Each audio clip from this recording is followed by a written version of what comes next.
podcasts you love. From people you trust. This is TWiT.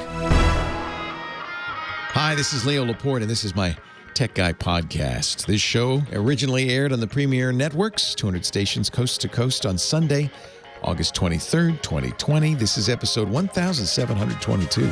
Enjoy. The Tech Guy comes to you from TWiT's LastPass studios. Securing every access point in your company doesn't have to be a challenge. LastPass unifies access and authentication to make securing your employees simple and secure, even when they're working remotely. Check out lastpass.com/twit to learn more.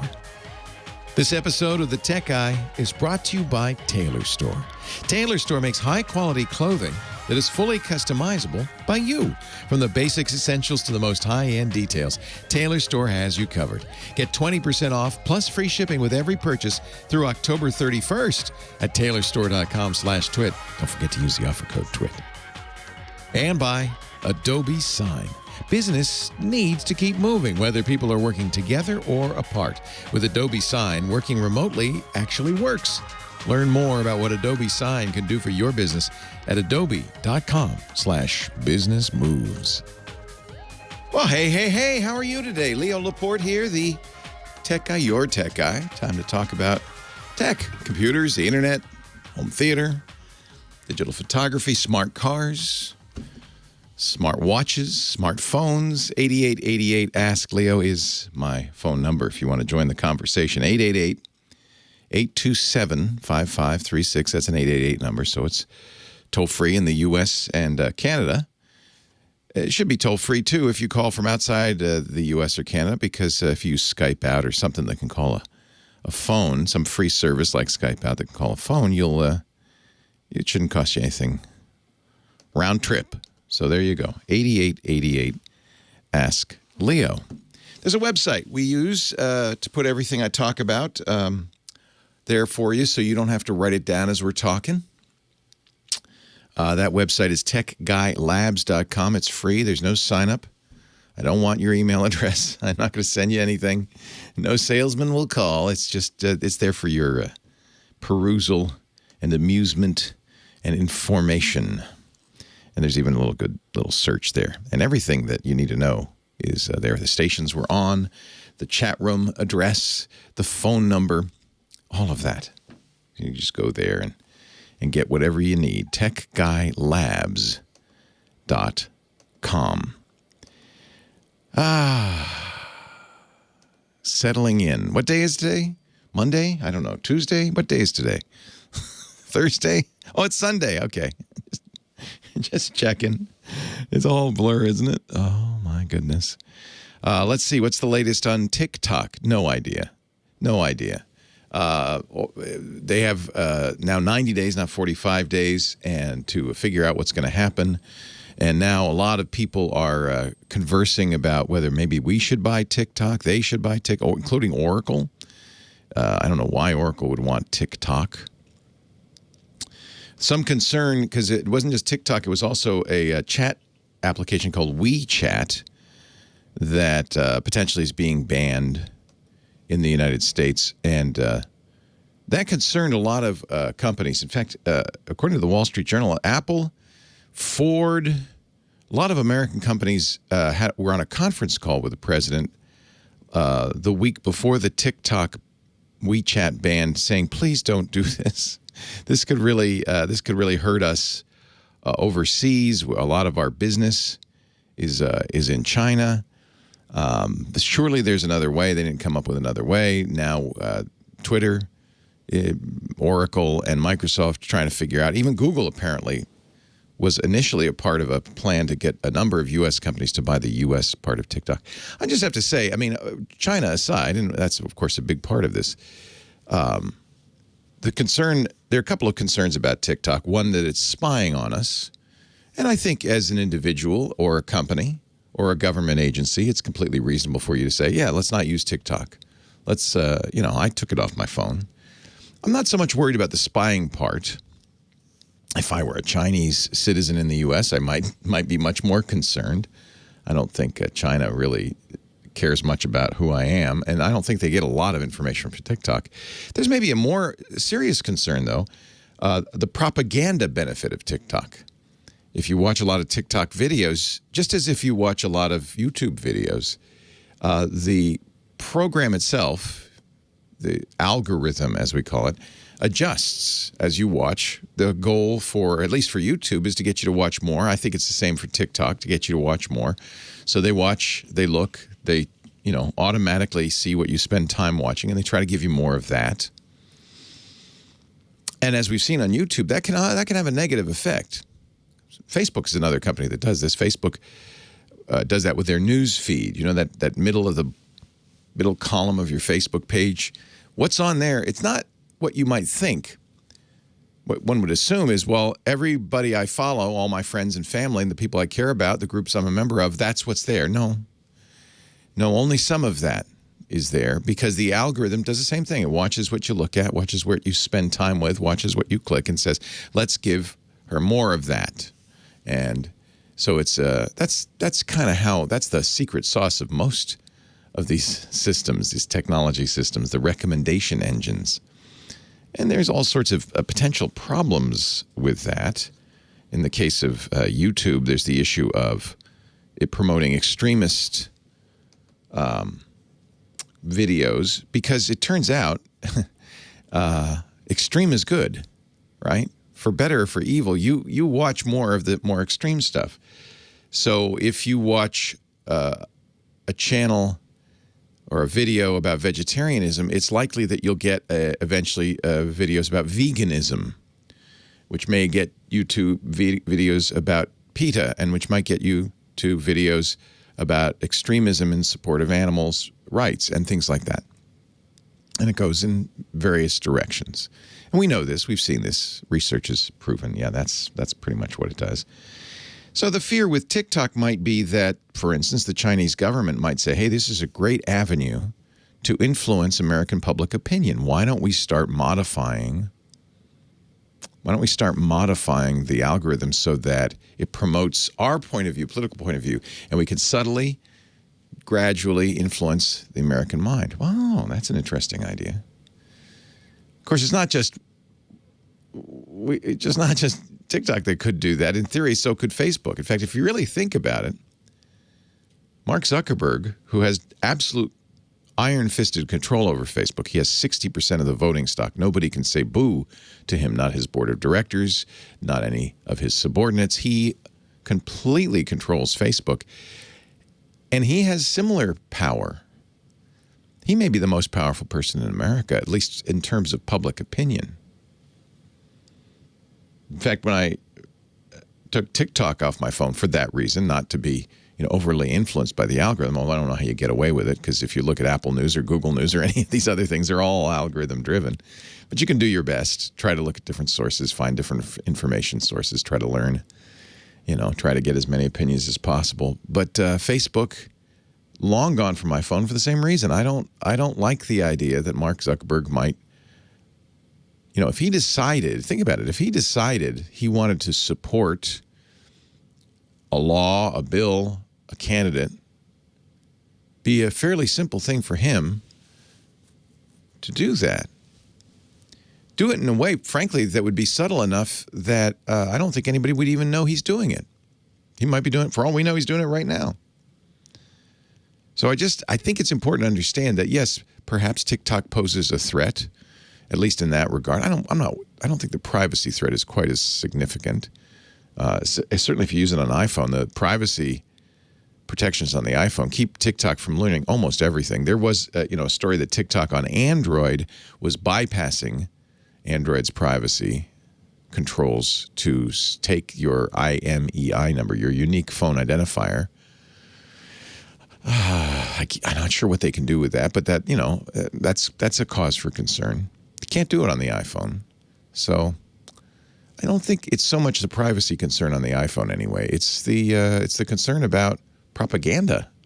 It's a great, with social media, would you agree, is a fabulous tool for propaganda.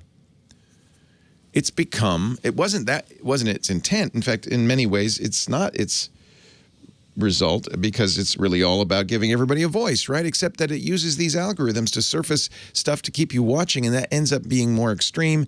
And perhaps, we don't know, but perhaps the people who run this stuff, whether it's TikTok, Facebook, Twitter, or YouTube, perhaps they have an agenda that they're promoting. We don't necessarily know.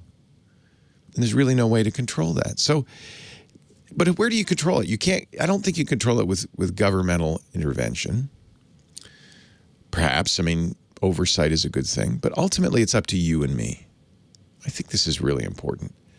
It's up to you and me to be aware of the threats, the risks, and to make a decision on our own about what we're going to use, what we're going to read, and make an effort to get beyond the things that are spoon-fed to us by these applications. Can you do that? Can we do that? Are we smart enough to do that? I know you're looking at your neighbor going, well, I am, but I don't know about them. Let's not worry about our neighbors. Let's worry about ourselves. Can we be smart enough to look for differing opinions and gather facts everywhere and not let Silicon Valley or Beijing determine our opinions? I think we're good enough, smart enough to do that. I hope we are. That's the way we ought to do it anyway. That's my opinion.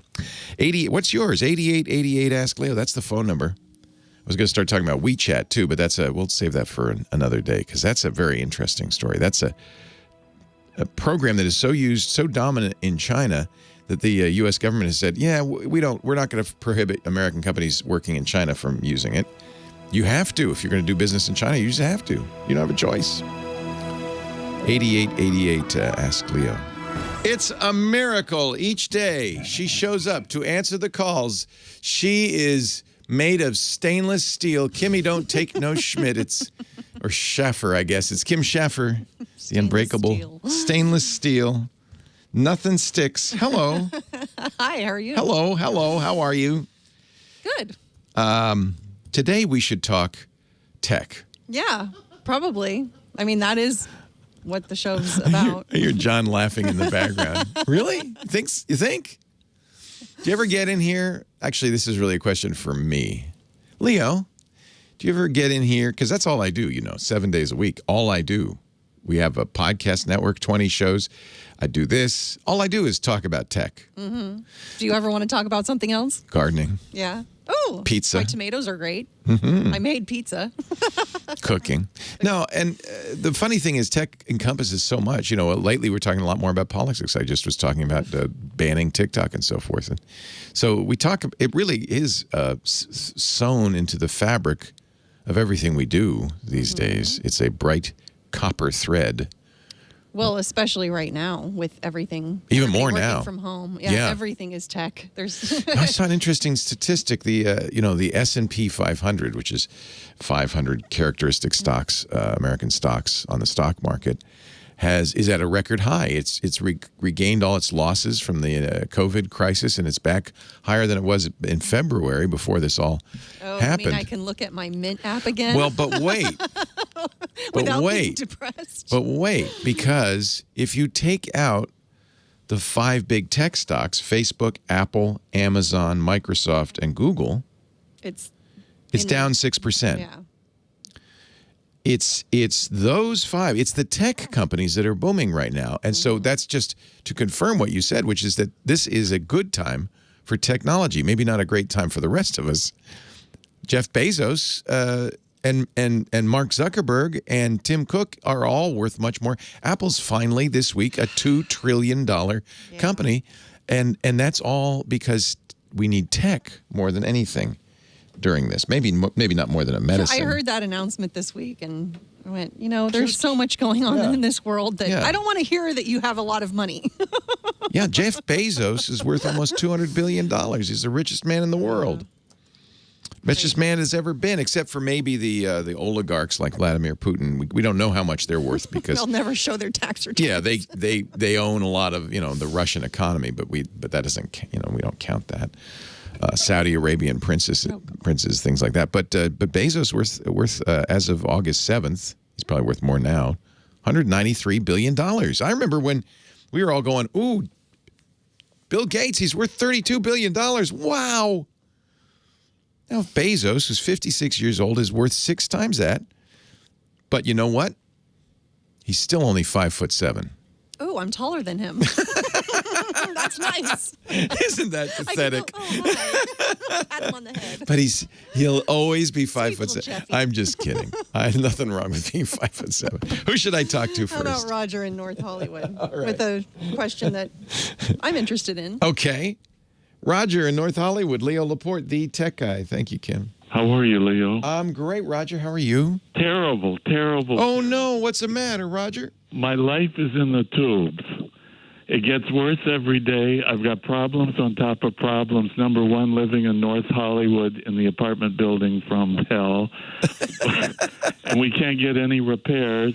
I can't help you there. No, you can't. But it's just L.A. I was telling Kimmy that, we have homeless people now pooping on the sidewalk in broad daylight. And, oh, Lord. And it's really bad, and I hear where you are, they're doing that too. And I'm reluctant to be judgmental on that, though, because there are a lot more homeless people thanks to, the evictions that are going through the roof because people can't pay their rent. I hate to be judgmental. Right.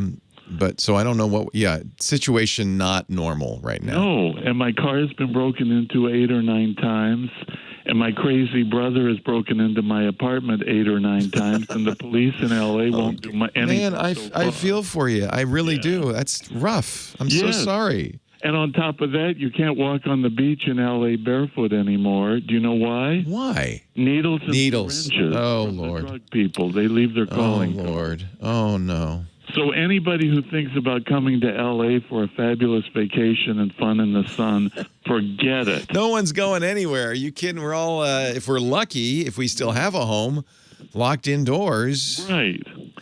Of course, in your case, that ain't so good. That doesn't sound so good. Is there any tech I can help you with? Well, this is one of my problems, and it concerns tech, and I'll get to that in a minute. Well, I only got a minute, so go fast. Move. My problem is this. Somebody called me a few days ago, and they said, Hi. This is Sherry. I'm calling from the automotive department on a recorded line. Oh, I've actually gotten that call. Oh, so you know Sherry. I know Sherry well. Oh. She says, hey, you better hurry because your warranty on your car is about to expire, which makes me laugh. Yeah. Because, in fact, it's not. Yeah. And she's just making that up. That's what we call a robocall. Right. In fact, Sherry's probably a robot. In fact, often what happens if you hang on, they'll say, they'll say, press 1. One thing they do, which cracks me up, if you don't want to get this call anymore. By the way, do not. That's just saying, yeah, you got a sucker here. Keep calling. We got a live one. Best thing to do, just hang up. You can't, getting on the line with them and jawing with them to waste their time just wastes your time and doesn't impinge on them in any way. There is a do not call registry. I suggest doing it. The FCC has done something to block these robocalls. We should see them going away or at least getting better soon. Remember, though, that electioneering political calls they're protected by the First Amendment. So you're going to get lots more of those over the next 3 months. The other thing you can do is most cell companies now will block scam calls. So look and see if your company will do that. In many cases, they'll do it for free. And on an iPhone, you can do that easily.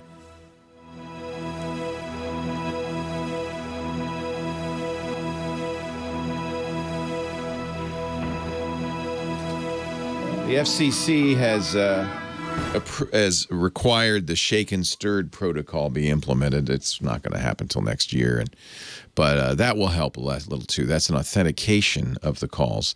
So the originating network, part of the problem really is a lot of these calls come from IP phone companies that make money on them. So there are a couple of things the FCC is doing about that as well. They're going after these guys. Let me just look that one up because I just saw that this week. Warning that routing and transmitting illegal robocalls may lead to, they just sent letters to them saying it could lead to law enforcement. Of course, you have to enforce the law to have law enforcement be a threat. Any of the specified gateway or originating providers if you continue to route or transmit robocalls on your network. 1, the FCC will authorize other U.S. providers to block all calls coming from you, so it could put them out of business, right? 2, authorize other U.S. providers to take any steps as needed to prevent further transmission of unlawful calls. So the idea is, suddenly you're a pariah in the telecommunications industry and your gateway is blocked. See, the problem is they're authorized to do so but not required to do so. And so Sprint, T-Mobile, now the same, Verizon, AT&T, may very well say, well, we'd like to block all calls, but many of our customers are receiving legit calls from those networks, so we're not going to block them. You could see the problem. Really, FCC has to start enforcing it. We'll see. Same thing with Shaken and Stirred. I think they're saying they're going to require that next year. And that's an authentication thing, which will help. Just like authentication with spam, email, if you can verify the sender, you can go after them. And there have been arrests of robocall people. But I think the best solutions are on phone. So either using your carrier's spam blocking solution. In the case of iPhone, this is maybe a little draconian, but it's what I do. And I think you can do this on Android too. I just block calls from unknown numbers. That is not unknown, unidentified, but unknown. They're not in my contact list. The problem with that, of course, is that somebody who's calling me legitimately and not in my contact list will have to leave a voicemail. But at that point, I can... when you call me Sam, you're not in my contact. No, you are. But, if you're not in my contact list, then you'll have to leave a voicemail, and then I can add you later. Yeah, the auto warranty robocalls are so annoying. But I think, yeah, there you go. And Verizon blocked as spam a legitimate customer service call from Walmart. That's the problem. That's the problem. Hey, how do you like my suit? Did you see my suit? Did you see my shirt? This is my first custom tailored suit that I've ever owned. And of course, during quarantine, I'm not going to a tailor. I used Tailor Store. I love it. I finally came. My new suit's here. How do you like it? Look at this. It fits perfectly. Pants too. This is a really beautiful suit. And I don't even want to tell you how little it cost. You might judge me. Affordable, custom tailored suits. Tailor Store. And this is one of my the new Tailor. See, it's got my name monogrammed on it. One of my new Tailor Store shirts. I love Tailor Store. Here's how it works. You download the Size Me app, which is on iPhone and Android, and you take a couple of pictures. That's it. Then you send it to Tailor Store, and they send you a shirt, and you try it on, and if it fits, they say, good, we'll send you the rest of your order. If it doesn't, you don't have to send it back. You say, give it to charity, give it to a friend. We'll adjust it, and they send you one that fits. The suit is a little different because it's a suit. So they sent me, I wish I should have saved it. It's the funniest thing, like a little canvas sizer suit. You would never wear it, but you put it on, and you take a couple of pictures. You say, well, it's a little tight here and so forth. So they sent me one. Yeah, it was a little tight there. The pants were a little tight. I think they thought I had gained a little COVID weight. So I said, okay, this. I sent them a picture. They sent me a second sizer suit, which fit perfectly. I said, that's it. It's perfect. I love it. And then a week later, I get my beautiful new suit. But it's not just a suit. It's not just a custom tailored suit. It's exactly to my specifications. From the buttons, the vents, the lining. By the way, I love it. Fully lined. That's one of the ways I judge a jacket or a suit, is if the lining is all the way or just part of the way. It's fully lined, and that makes it easier to put on, makes it more comfortable. And I don't know, you can't really see it. Yeah, but I got to choose the lining material even. Everything. The buttons, the collar, everything. And notice I got some collarless shirts. I thought I'd try that. I just kind of like that look. But they have all kinds of collars, spread collars, all kinds of fabric too. Tailor Store is amazing. It makes high-quality, made-to-order clothing for men and women without leaving your house. And your clothes it's the best fit clothing I've ever had. And I have to say, I did some secondary measurements. I've had several Tailor Store orders. And lately with COVID, I gained my COVID, 10 or 15 pounds. And so I wanted to change my measurements. Very easy to do that with that Size Me app. In fact, if you don't want to take the pictures, they even have a quick size option, lets you create a measurement profile with a couple of steps. You just enter your height, your weight, the algorithm will create your measurement profile. And then they always send you a sample. They make chinos too. They send you a sample of the chinos or the shirt or the suit to make sure it fits. And then if it does, they'll send you the rest of them, which is really great. Huge range of fabrics and styles. Notice with my shirts, I just decided to get them just for fun, monogrammed. You can even choose the color of the thread. I got mother of pearl buttons. You could choose the buttons. You can choose all sorts of, like I never knew, what do they call that, a plaque, a platen? I never knew what that was. You can choose fulls, half, whatever you want. Choose the collar style. I got the collarless for this one. I just think this is so cool. It makes it actually fun to shop online, and then you get the best fitting clothing you've ever had. Imagine, creating your own design specifically tailored to your style and your fit. Express yourself with Tailor Store. They have really expanded since we last talked their options. They've got dress shirts, chinos. These suits, I'm buying all my suits from them from now on because not only does it fit perfectly, not only can I choose the fabric. Lisa's allergic to wool. Most suits these days are wool, so I got a wool-less suit. So now I get a little more hugs from my wife because she doesn't go, oh, you're all scratchy. I love it. Thousands of customers on Trustpilot with an average rating of 4.7 out of 5 stars. You can't get better than that. Darnell says, this is one of the reviews, I'm extremely picky about how my dress shirts should fit. I've always had a hard time finding shirts that fit my body type. I found Tailor Store. I decided to try it out. The experience was fluid and easy. I loved customizing. I got the measurements done through the app. The fabric feels different from all the others I've worn. I'll vouch for that. I got a luxury fabric that is so nice. And the fit is spot on. Honestly, it says Darnell, had a hard time believing an app could get my measurements down to the T, but Tailor Store did. They can have all the money in my wallet. If something doesn't fit right, don't worry about it. You don't have to return it. Just donate to a charity. You send them an email saying, hey, this was wrong, this was wrong. They send you another one. The customer service team is impeccable. They're the best. So you always get exactly what you want. And we've got a special deal for you that's really unusual and really good. 20% off plus free shipping with every purchase through Halloween, through October 31st. I didn't say your first purchase, notice. Every purchase. So you now have, for the next few months, a really special deal. Get your back-to-school clothes, your back-to-work clothes. Get your Zoom shirt. From the comfort of your own home, design clothes that look beautiful and fit you perfectly with Tailor Store. 20% off plus free shipping, tailorstore.com/twit. Don't forget the offer code TWIT so they know you saw it on our shows. Tailor Store, Tailor, store.com/twit, offer code TWIT. Experience the unrivaled fit and comfort of Tailor Store's hand-picked fabrics for yourself. They even sent me fabric swatches before I got my suit made so I can make sure this is exactly right. I couldn't be happier. I really couldn't. And I'm just going to say, this is about half the price of the off-the-rack suits I usually buy. I'm getting more of them. What do you think? You like it? Isn't that beautiful? Fits perfectly. Just perfect. It's like it was made for me. Oh, it was. TailorStore.com/twit. Use the offer code TWIT. Terms and conditions apply. It's time for a little automotive excellence. Let's talk cars with our car guy, Sam Abuelsamid, principal researcher at Guidehouse Insights, podcaster. He does that great Wheel Bearings podcast at wheelbearings.media and joins me every week to talk about automobiles and the technology therein. Hello, Sam. Hello, Leo. How are you? I am great. I am wonderful. Do you ever get those calls? Your automotive warranty is about to run out?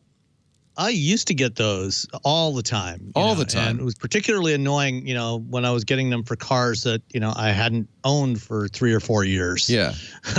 Yeah. But Android, Google actually has updated the phone dialer app, and they also have the call screening feature. I love that. And last year they enabled that, and I enabled the automatic call screening. So any numbers that aren't in my contacts, so they're people that I don't know, they automatically get screened. Yep.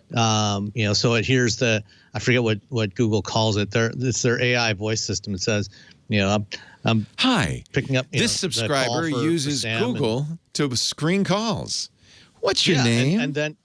Yeah, and it says my name, and then I'll see as soon as they start talking. If they haven't hung up by that point, I'll see the transcription, the live transcription of what their message on the screen, and I can pick up the call if I want to. Exactly. So very handy. It's eliminated almost all of those calls between that and then just the automatic spam blocking. That just anything that it thinks is already spam, it just dumps that right to voicemail or just look at whether you're iOS or Android. Look in the settings on your phone, because all the manufacturers now understand this is a problem. Phone companies do, but maybe it's a little hard for them to do something about it because they also don't want to block good calls, and that's a trick. It's like spam email. It's the same problem, but we licked spam email. It's still being sent. I'm hoping that you have. It just goes off into some ether where I never see it. Yeah, exactly. And I think we'll do the same thing. I think ultimately, we as much as the FCC is trying to do, I don't know if that's going to work as much as just having good tools on your end to block it. Yeah, I agree. So what do you want to talk about today? The Michigan Connected Corridor. So about a week and a half ago, there was an announcement here in Detroit. The state of Michigan is teaming up with a company called Sidewalk Infrastructure Partners, which was spun off from Sidewalk Labs, which you may have heard of. They're part of Alphabet. And so Sidewalk Infrastructure Partners set up to invest in public-private partnerships for infrastructure. For transportation infrastructure. It's interesting because Sidewalk Labs recently shut down its initiative to build a smart city in Toronto, or smart neighborhood in Toronto, after Toronto and Torontonians basically gathered together to say, no, we don't want any Google snooping on us. So people are a little nervous about the privacy implications of this kind of stuff. Yeah, and that's certainly a concern. Anytime you're talking about using data, and this would definitely be using a considerable amount of data. But what they're trying to do with this project that will be going for the next several years. The state of Michigan appointed CAVNU, which is a subsidiary of Sidewalk Infrastructure Partners, to be the master developer. They want to build a corridor, a 40-mile corridor between Detroit and Ann Arbor, which is a pretty or at least used to be a pretty heavily traveled corridor before people stopped traveling. But it's generally a pretty heavily traveled corridor. To try to enable better, more accessible transportation and mobility for everyone, both in terms of being able to get from one place to another, but also, making it affordable and accessible to everyone. So what they're doing here, what they're going to do over the next 18 months, year to 18 months, is they're doing the first two phases of the project. It's running in parallel. One is doing the usual environmental impact studies and surveys and everything to figure out the exact route they want to take. It's most likely going to be along Michigan Avenue, which runs from Detroit all the way to Chicago. But and then the other part at the American Center for Mobility, which is a test track about 15 minutes away from me here, that's set up for autonomous and connected vehicle testing. They'll be prototyping this and working with a bunch of different companies, different partners to pick out the exact technology and build a prototype, a mile-long prototype of what this corridor is going to look like. And then start to implement this out in the real world. Now, and if I could wave a magic wand, I would say, let's put light rail and trains in, mass transit in. But I bet you this isn't going to be. Is it cars? It's probably not going to be light rail and certainly not light rail likely. But transit is a part of this. Good. And so, and I guess with autonomous vehicles and maybe a future in the distant future where car ownership disappears, you could have mass transit that involves individual automobiles, but they're just you can have different scale of mass transit, right. From smaller pod vehicles all the way up to traditional buses. And that's a lot cheaper than building a lot of infrastructure. You already got the highways, the roads. Yeah. Right. And in this case here, the infrastructure is going to involve putting connectivity and sensors along the roadway and assigning a lane, a dedicated lane, that would be prioritized for transit vehicles and shared autonomous vehicles. Actually, various kinds of shared mobility vehicles. Oh, interesting. And then having a cloud platform that connects all the various services from the different transit systems from the cities along the route.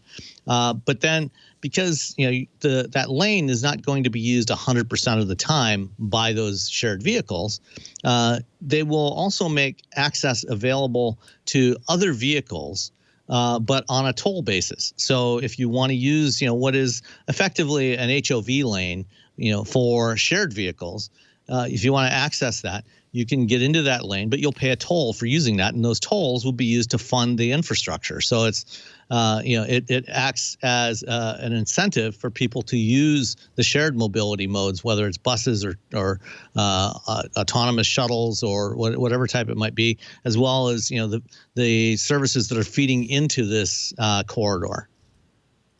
We have a stretch. I live in Northern California, about an hour north of San Francisco, so that's a very heavily traveled corridor from our town, Petaluma, to San Francisco. And there's a stretch of the highway that's been 2 lanes for many, many years, and it's very congested. So at great cost, over the last 10 years, they've been widening it so that there'll be... Which is exactly the wrong thing you want to do. There'll be 4 lanes, because then more cars, and in another 20 years... Everybody's saying, gosh, it's so congested. Can we get 8 lanes? No, what you want to do is disincentivize people from that sort of behavior. Exactly. So they did build a light rail next to it. Not more lanes. They did build a light rail against heavy opposition because it's, of course, a big tax burden. But it is running at capacity most of the time because it's a great way to go. There's no congestion, and as long as it gets you to where you're going. That's the big problem with mass transit is it can be very inconvenient if you have to get somewhere that's not near a bus stop. So I like this idea of pods and other kind of new thoughts about mass transit that can get you to where you're going. If it's more convenient, if it costs less, maybe people will be more likely to use it. And that's the goal of this, is to reduce the friction and make it easier to get from one place to another. Yeah. Connect all these services together. Yeah. It's well known, more lanes just means more traffic, not less. So, indeed it does. And this is where, people don't like Google and so forth, but I think data-driven makes sense. Use what you can learn and try to solve this with data intelligently instead of just throwing darts at a dartboard and guessing.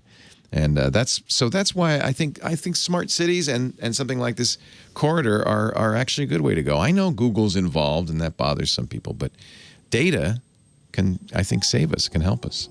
Sam Abuelsamid, he's a principal researcher at Guidehouse Insights.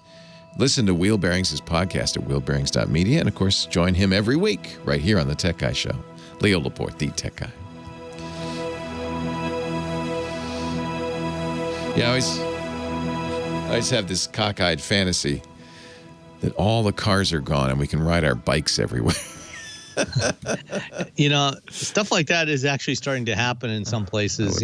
During the course of this pandemic, cities have been looking at how to start to implement some of that now. Because they've got this window of opportunity where there's less traffic. And starting. Now's to take the time if you're going to do it. Yeah. We've got to find some smart solutions because, boy, I look at this widening project, and it's gone on forever. So we've at least 10 years we've been suffering that 2-lane not working well because of construction, and then they're now close to done at costs of billions of dollars, federal and state and local. And then what are we going to have? Nothing. More traffic. Yeah. It's good for house prices in Petaluma because then it's easier to get here from San Francisco, so maybe more people will live here. On the other hand, I think the fires now I'm starting to worry that I'll ever be able to move because I think the fires are making our house values go down rapidly. But were you and Lisa were going to take a little mini vacation this week, weren't you? Yeah, we got evacuated. Did you do that? We got there and they said, mm-mm. And I said, what do you mean? They said, the sheriff has warned us we're probably going to be evacuated. I said, what do you think the chances are? They said, I'd go home if I were you. So we got back in the car. And before we got home, we got the notice, we're being evacuated, so check out. so much for that. Oh, the fires are awful. The smoke in the air, and I haven't seen the latest statistics, but deaths, many structures burnt down, whole towns gone. It's again, and it's happened. It's now going to be every year from now on, and I think that's going to definitely hurt my ability to escape it. Because if you can't sell your house, because nobody's going to move into a fire zone. Oh, it's depressing. We're people are stuck here. In fact, as Lisa and I are driving to our terminated vacation, we're going through some of the worst fire from the Santa Rosa fire a few years ago, and everybody's rebuilt same spot. Yeah, and I'm thinking, boy. Yeah. And it's going to happen all over again. Yeah, I think so. And maybe because we couldn't sell it and we got the insurance, so I thought, well, let's rebuild. Jeez, I don't know. It's a shame because it's a beautiful area. Oh, we love it. I can understand why people would want to live there. Yeah, but it's somewhat. It's hard to ascribe a cause to this. Some of it is normal. People have built in areas that are typically burnt down every 10 years or so by Mother Nature. That's kind of part of the cycle of life. But then there's also some global climate change issues as well. They're talking about the trees on the ridge line in the redwood forests up by Santa Cruz and Felton normally have a lot of Spanish moss, which even at this time of year is dripping wet.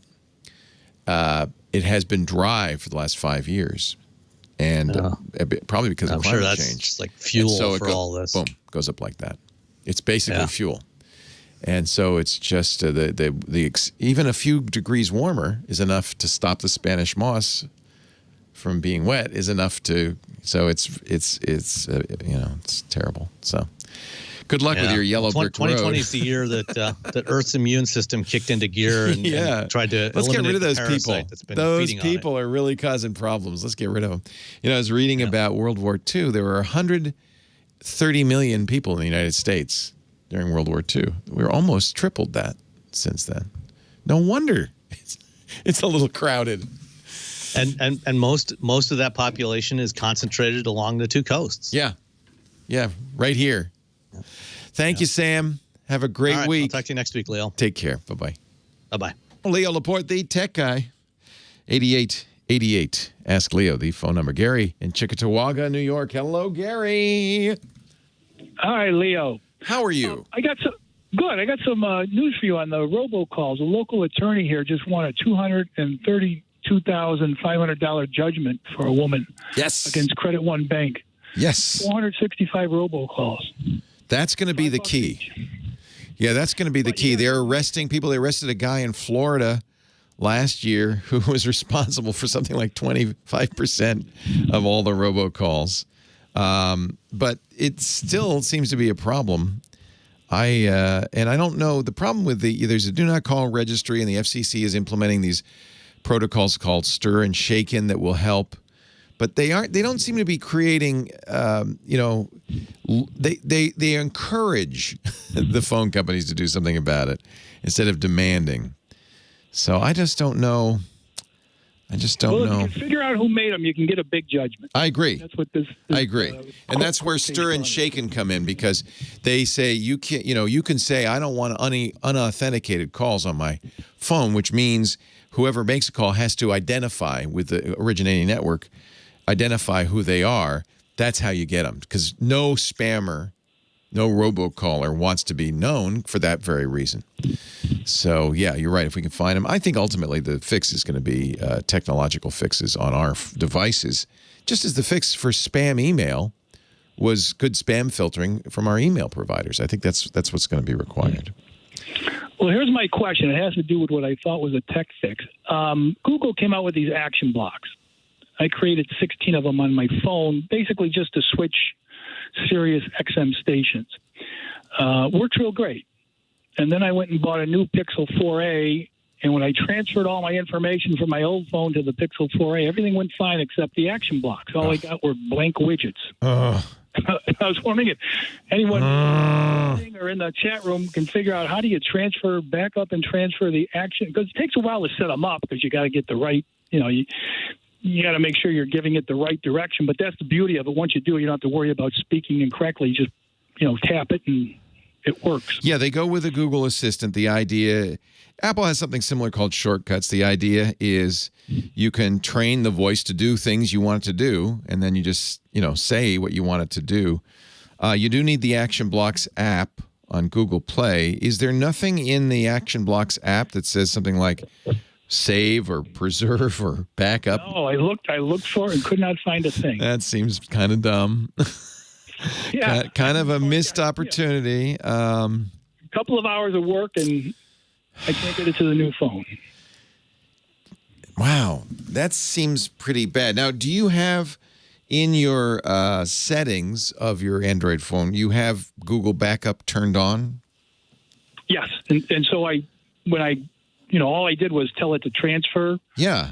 From the old phone to the new one. And yeah. Everything perfect. Everything. Except four pages of Nova Launcher stuff transferred perfectly. Except Action Blocks. Oh, I love Nova Launcher. Yeah, that's a good choice. I got the whole page of Action Blocks, but they're all just empty blank widgets.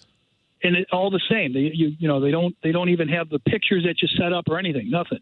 And the photos around the phone, they all transferred. But that seems like a flaw. In the Action Blocks, it's a fairly new feature, and maybe Google hadn't really thought about that. But it's an accessibility feature. Yeah, that's why I asked if you had that switch turned on that lets Google back up, because you'd think that Google would back up that, among other things. Holy cow. That's, one of the reasons to use Nova Launcher or some other launcher is because it can restore those widgets. But I guess Action Blocks are not backed up. I don't know. Maybe somebody knows. Apparently, it's a widgets. Android does not preserve widgets in general. You have to restore them. And actually, come to think of it, that is what I always do when I get a new phone is I will restore. I use Action Launcher, which is similar to Nova Launcher, and I'll restore the Action Launcher setup because like Nova Launcher, you can save your previous setup. But then the widgets, I usually sometimes I can tap it and it goes, yeah, I'm here. Sometimes I'll have to recreate it, but not always. Yeah, I do have widgets in I think it's called Business Calendar, but you just back them up and then restore them. Yeah, which I was hoping Action Blocks had something. I have no answer for you. Maybe somebody listening does. If this, to be frank, isn't a huge surprise, Google is very spotty in how it implements stuff. I think this is part of the structure of Google. It's somewhat intentional on their part. They knew they were going to get to be a big company. They are big, but they wanted to preserve that kind of fast-paced, innovative development that a small startup has. So they give a lot of autonomy to their individual groups in there, which means there's not a lot of intergroup communication. And it also means that engineers, the best engineers, tend to want to work on the next new thing. The thing you don't want, if you're a Google employee or frankly any employee at any company, is to be maintaining the old thing or making sure the old thing works with the other old things. That kind of stuff is boring. You want to work on the next hot thing. And so I think Google, especially among tech companies, has this as a failing where there's just nobody taking care of the old stuff, making sure it works. They're all moved on. So I'm sure Action Blocks, which aren't that old, were the hot thing at one point. Everybody worked on it, and then they just moved on. You might want to just check with. Yeah, I know. I know. That's what I mean. Scooter X suggests, and I think it's not a bad idea, because it is an accessibility feature, contacting the disability support team at Google, which is g.co/disability support. Oh, okay. Yeah, just leave them a note saying, I really appreciate this accessibility feature. I use it. Are you blind? No, I don't need it. You don't need it. Say, I set it up for I use my phone in my car. Yeah, I love it. Never understands what I'm telling it. So I just leave the phone there and I can leave it on that screen and just hit the buttons and it switches radio stations for me. Yeah. I like to listen to all of the news stations, HLN, Fox, MSNBC. Yeah, isn't that great? Switch between them. And you can do it with your voice. It's perfect. Well, Yeah, but when I tell it, it doesn't quite pick it up. So it's easier if I can just hit the phone. You tap the button. Yeah. Yeah, just tap the button and it does it. And I guess it's an issue with widget backup. But as long as it's in the accessibility, it's an accessibility feature, they will need to respond. I haven't actually played with action blocks yet, so because as you say, it's fairly new, so I'm going to have to try it. But geez, you'd think that they would they would back it up.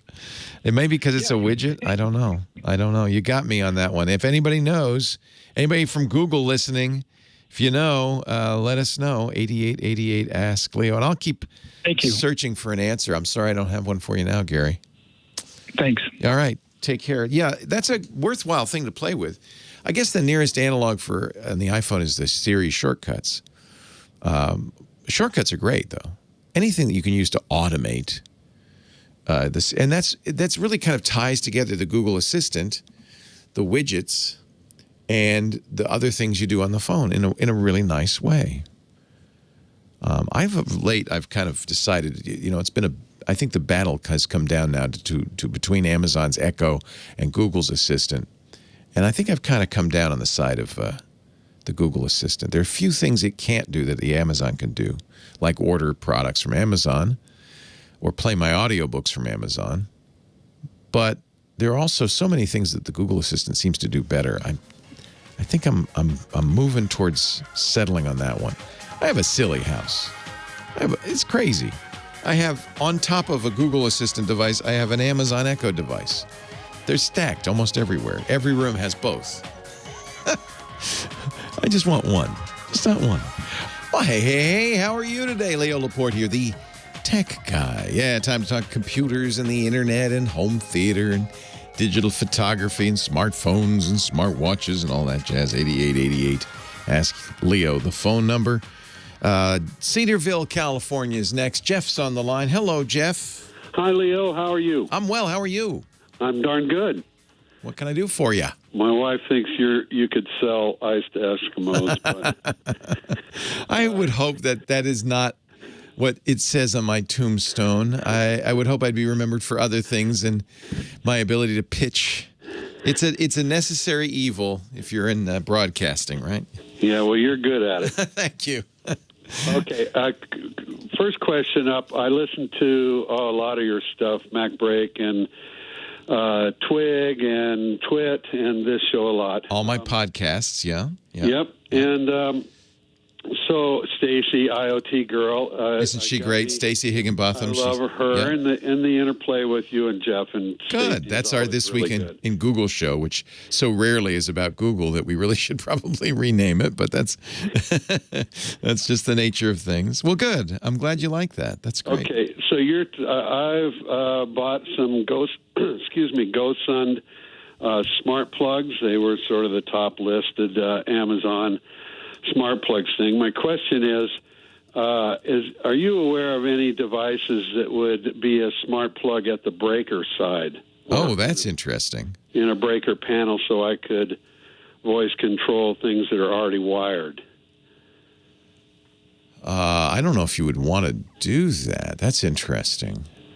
So you would say to your Amazon Echo or your Google Assistant, cut off, the fourth breaker, right, and it would turn off everything on that circuit. Obviously, you'd have to be careful about what you put on that circuit. And of course, that's probably not going to be something you would want to install yourself unless you're an electrician or pretty good. Yeah, I am. Okay. Okay. But I didn't see anything in terms of search. I saw whole systems, like whole house breaker panels. Yeah, I'm aware. Yeah, of course, there's that stuff. But you want something smart. A smart breaker, really. Yeah. I'm looking for. Yeah. 20 amp? Yeah. Yeah, I imagine there's a limited market for that. Because it's not consumer. Well, yeah, you not. Okay, yeah, I found one for you. Well, let's see. No, it's Wi-Fi or Ethernet connection options for remote monitoring, control, and custom notifications. Leviton, which makes, as you know, is a well-known maker of this stuff, makes something. It's a 20-amp, one-pole, plug-on, smart standard branch circuit breaker, 120 volts. The LB120-S, the S obviously stands for smart, and they say it will attach to your Wi-Fi. See a little Wi-Fi logo on it.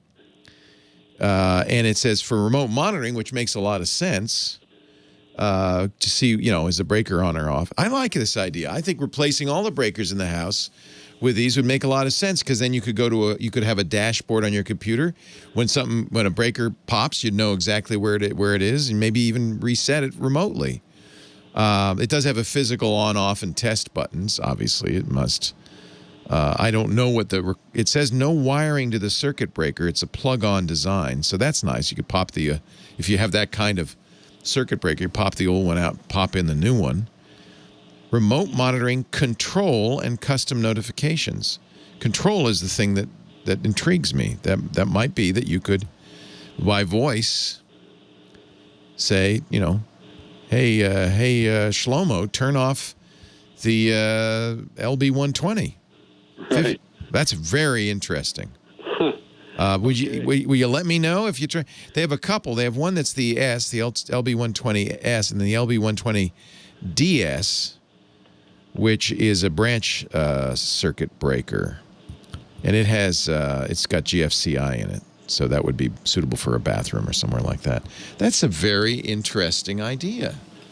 Well, I will check that out, and I will let you know. Yeah, please do. I never even thought of that. Obviously, most people are not going to want to disable the kitchen in order to turn off one light. But if it happens that, you know, there's an area of your home, maybe you're going to bed and you just want to disable it, that's an interesting idea. Yeah. Well, in this case, I have an outbuilding that I'd like to just say, Perfect. hey, Google, turn that off. And there on you your Echo versus Google, I have both in my house, and Google is by far smarter. Yes. And it's just like a night and day difference. I completely agree. The only things I think, you know, so what I'm talking about is the fact that I'm kind of thinking about replacing. I have Echo and Google almost everywhere. You know, stacked one on top of the other in many cases. Like in the kitchen, you know, when I want to set a tea timer, I have the choice. But increasingly, I'm feeling I like the Google better for a lot of reasons. The only thing about the Echo is I do use the Echo to buy things. If I'm shaving and I run out of shaving cream, I love it that I can say, hey, Echo, buy more shaving cream. And she says, well, last time you bought this, is that okay? And I say, yes. Okay, I'll get you some more, and it's on its way. I love that. That's a nice feature. Then maybe Google will. I think Google's starting to do e-commerce with Amazon competitors like Walmart. So maybe in fact, I'll have to investigate. And then the other thing is I buy my books on Audible, my audio books, and of course that's an Amazon company, so Echo reads those books. But if I start buying books with Google, they also offer audio books, same books pretty much. I could use the Google to play those, so that's another solution there. I do like podcasts. They're about equal, and this morning I'm saying, hey Google, play my podcast while I'm getting ready, and I love that. Plus, I think Google has some really good speakers. The Google Max. The Home Max is a really nice speaker, better than anything that Amazon offers at this point, although Amazon has been improving their speakers. And, of course, with Amazon's devices, you can plug them into a stereo and so forth. But in my office, I can say, hey, Google, play music, and it will play it through my office stereo because the stereos can be controlled by Google Android device, the NVIDIA Shield. So it says when you set it up, which speakers do you want to use when you ask for music? And I say, play it through my stereo, and it does. So it's been a race, but I think you're right. I think Google's starting to pull ahead a little bit. Okay, so I got another quick question on the radio front. Yes. I have built over the last 10 years very little nonprofit radio network. Nice. And it's going good. We have 4 terrestrial stations that we run, mostly very rural. That's awesome. Well, it is. Are they micro stations, or are they full-powered stations? They're all full power. Wow. That's great. Full power, non-commercial, and it's mostly a music network. So you do get an FCC license, but is it a little bit less onerous to do that if it's nonprofit? You don't have to pay the FCC fees, filing fees. That's but, a start. It's still, it's a public service, so you have to prove you're supporting public interest, that kind of stuff. Yeah. And it started out here in Surprise Valley, like a community of less than 800 people, so it's not ever meant to be profitable. Love this idea. Maybe that's what I'll do when I retire. That sounds like fun. I'll make you a great deal. So my question is, I've been banging at it for 10 years. I got a good little internet following and stuff, but I can't seem to break through and get any kind of word out. I don't have any marketing budget. Yeah, see, this is the larger question that anybody has, whether they're a book author, a musician, a radio station owner. How do I market in this modern era? And it's a challenge, believe me. I spend a lot of time banging my head against that. As you know, we have a podcast network. You mentioned it. And, that's one of the challenges. How do we get more people to listen? And it isn't easy because there are so many choices nowadays. Yeah. Let me take a little break because the time is, as you know, well, you're non-commercial, so you don't have to worry about this. But when the clock on the wall says a certain time, I have to take a break. But let me talk about this when I come back because I think, in general, marketing has changed dramatically over the last few years. And I think there are more opportunities, but it's also more challenging. So let's take a break. When we come back, Jeff, I'll address that. Nice to meet you. Let me know how that Leviton works out if you end up doing that. Yeah, it's this is I think one thing we can safely say about technology is it presents new opportunities as well as new challenges. And one of them is absolutely self-publishing or, being a musician without a contract or creating your own business. It's both an opportunity and a challenge. Can you hear that? So my air filter, which I brought in here because of the smoke, is on auto. So the fan ramps up when it detects pollution. And there's a little red light on that says there's pollution in here. All of a sudden, I think I'm getting a little smoke through the AC because I smell it. So that's what it was. It ramped up because it was getting smoke through the AC. You don't hear it? Do you hear it now? Okay, good. Because it is still ramped up. Yeah, it's pretty close to me. I just thought it'd be good to. So there must be at some point they switch triggers and they put fresh air into the system. Because do you smell smoke, John? Well, it's definitely smoky out there. I smell it in here, unless somebody's cooking. Because I'm right next to the kitchen, and the cooking fumes will sometimes come through here. Leo Laporte, the tech guy. So marketing. We're talking with Jeff. He's got some little nonprofit radio stations. He's in Cedarville, California, and you want to build your audience. But your situation isn't so very different from the situation of a lot of people. Nowadays, my friend Guy Kawasaki, former Apple evangelist and probably one of the smartest marketers I know, he wrote a book called The Ape Book for people who want to self-publish. APE stands for author, publisher, entrepreneur, how to publish a book by yourself. And nowadays, I've written quite a few books. I don't do it anymore. I got out of the habit, thank goodness. Broke myself of the painful habit. But in those days, when I wrote those books back in the 90s, it was helpful to have a publisher for a couple of reasons. The publisher would print it, obviously, but a publisher also would help you get into bookstores, would maybe, if you were Danielle Steele, certainly not at my level, but if you were a successful author or somebody they thought would be successful, they'd help you do a book tour and publicize your book. They'd help you market it. Nowadays, we can do the printing ourselves. It's easy. We can, if you need somebody to do an index or copy edit or that kind of thing, there are plenty of people who will do that for a fee. It's not a big deal to self-publish. And you don't really need to get in bookstores because really there aren't that many left. You need to get on Amazon.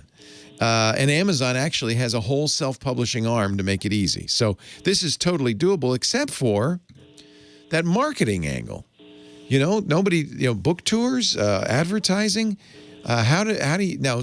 Same thing with recording artists. Used to be you had to have a record label because studios were so expensive. Only the record label could front you the hundreds of thousands of dollars you needed to make the record. But then they would go around and get you on radio stations and get you airplay. Well, now it's easy to make a record. Anybody with a laptop can do it. You don't need a studio. You got it. But if you don't have a record label, who's going to rep you? Who's going to market you? And I can go on and on and on. We live in a time where it's suddenly easy to do a lot of these things without the help of a big company. The one missing piece often is this marketing piece. And marketing's changed a lot. Used to be there were 3 major networks. If you bought an ad on TV, it was pretty obvious where you'd go, and you'd reach a majority of the populace. Now, who knows? You buy a YouTube ad? Do you buy a Google ad? How do you know you're hitting the people you want? Google AdWords are very efficient. I would say if it's advertising, and I hate to say this because they're killing the market, but Google and Facebook are extremely efficient. I'll give you as an example for Facebook, and probably, Jeff, this is the first place I'd look.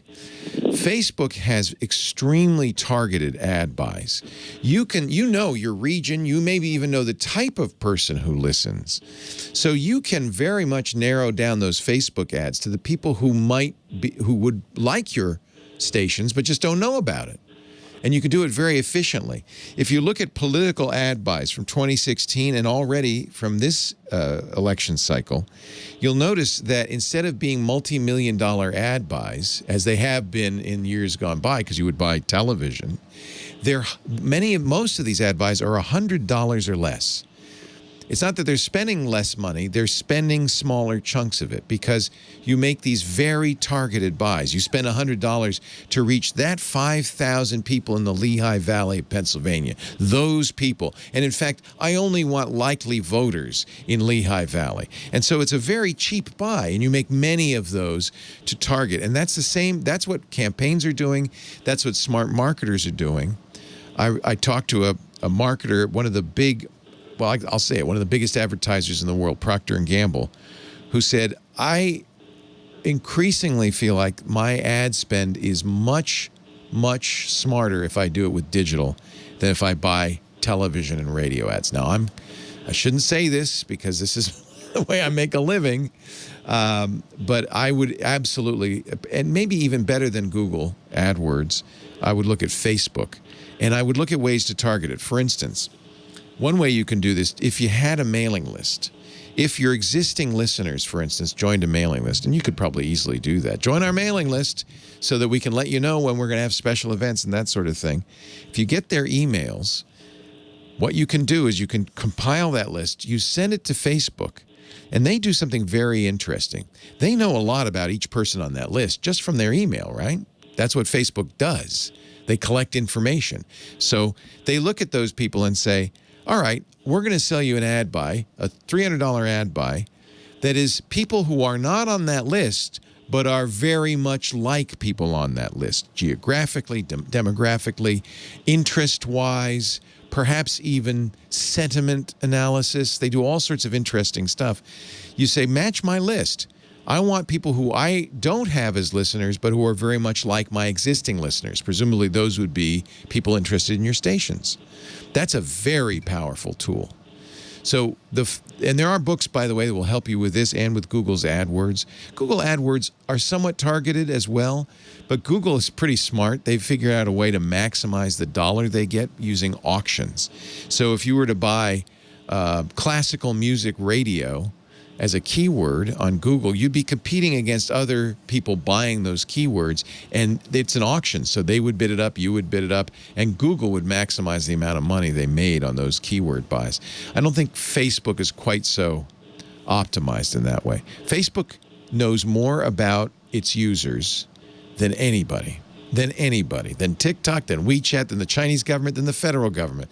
You can use that to your advantage by buying targeted Facebook ads. So that's the very first thing I would do, is take advantage. See, technology giveth and taketh away. But I think now you can do a better job of marketing with Facebook ads alone. That's where I would go. Chris Marquardt, our photo guy, coming up next. Tech Guy Podcast brought to you today by Adobe Sign, a product I can heartily, enthusiastically endorse. And I'll tell you why. I hate it. And I still get it all the time from my bank, realtors, all sorts of financial institutions, all sorts of companies do this. They send you a document by email. It's electronic, except that they then say, print this out, sign it, and mail it to us or fax it to us. What are they, living in 1990? What is you need Adobe Sign.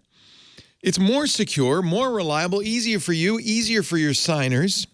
If you're running a business, I know there are plenty of challenges right now. But no matter what's happening, business has to keep moving, and Adobe Sign can really help. They've processed more than 8 billion transactions from millions of signers around the globe, from the littlest, smallest startups to the biggest global organizations. The thing is, this is the best way to do e-signatures, which is the best way to do signatures. E-signatures improve efficiencies across all departments, no matter what kind of things you're doing, whether it's permit requests, construction planning, health services, even internal operations like human resources or procurement or IT. People aren't in the office anymore. You need them to sign it digitally. E-signatures from Adobe Sign are the way to do it. It's easy for your employees. It's employee-driven, self-serve workflows, so they don't have to go through any hoops to do this. They just, boom, they set it up. And you can do so much more with e-signatures from Adobe Sign than you can do with real signatures. You can enforce deadlines. Documents are archived automatically, complete with audit trails. You'll save time, you'll save money, and it's enterprise-grade security. Completely compliant, no matter what industry you're in, HIPAA, FERPA, GLBA, e-signatures protect sensitive information. You can be sure they're both legal, yes, absolutely, and accessible, and more secure. You can insist on, for instance, a variety of identity verification methods if you want, including requiring a U.S. government ID or certificate-based employee IDs, PIV, or CAC cards. No matter what industry, no matter what compliance regulations, e-sign is better. Adobe Sign is the way to go. And it integrates to your workflow. So if you use Microsoft 365 or Salesforce or ServiceNow or Workday or whatever, Adobe Sign just clicks right in. It's part of your workflow. It's very, very easy. The API is fantastic, so you can design your own stuff. It's included. It's part of the deal. Very simple for signers, too. I do more signing than I do generating documents. And I can tell you right now, I love it. I get in the email and says, here's your Adobe Sign. Click here, click here, click here. You're done. And I go, hallelujah, that was better. That was easy. You'll make your signers happy. And you will be more secure. You can track and manage the progress. You'll know the status of every signature. You can even send reminders. If you're waiting for a signature, it'll automatically say, hey, we're still waiting. You can cancel requests even, saying, you took too long, it's over. Contracts get signed, loans get approved, deals get done faster than ever before. Adobe Sign has solutions for any kind of company, any size, from the littlest small startups to the biggest global industries. Keep your business moving with Adobe. Learn more about Adobe Sign and what it can do for your business. All you have to do is go to the website you see on the screen, or I'll tell you what it is. ADOBE, adobe.com/businessmoves. Adobe.com/businessmoves. Because why? Because business moves with Adobe. And on behalf of all your signers, thank you. Thank you, Adobe, for supporting the Tech Guy Podcast. Now on with the show. I spent an entire morning on my weekend, which is Thursday and Friday, researching the hanging train, the Schwebebahn of Wuppertal, Germany. And I was just talking about it with our photo guy, Chris Marquardt. That'd be a great place to go take some pictures. I think it's only like 2 hours from where I live, so it's not too far. Chris Marquardt, he's our photo sensei at sensei.photo. Sensei, of course, means teacher, and he helps us get better photography. It doesn't matter if you're using a fancy camera or if you're an amateur using your camera phone. Photography is a very satisfying hobby and something we can all do, and especially now during quarantine. I think a lot of us can take some time to do some photography.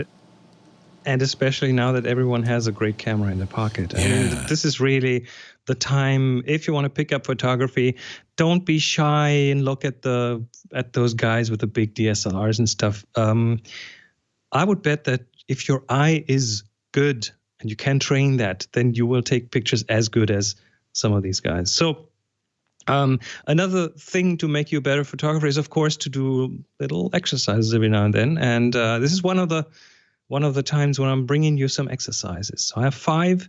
Well, let's see how far we get, but 5 exercises that that everyone can do. And they're really very simple, but they are effective. So first one, for one day, only take pictures of things on the ground. That's it. Look down. Look down.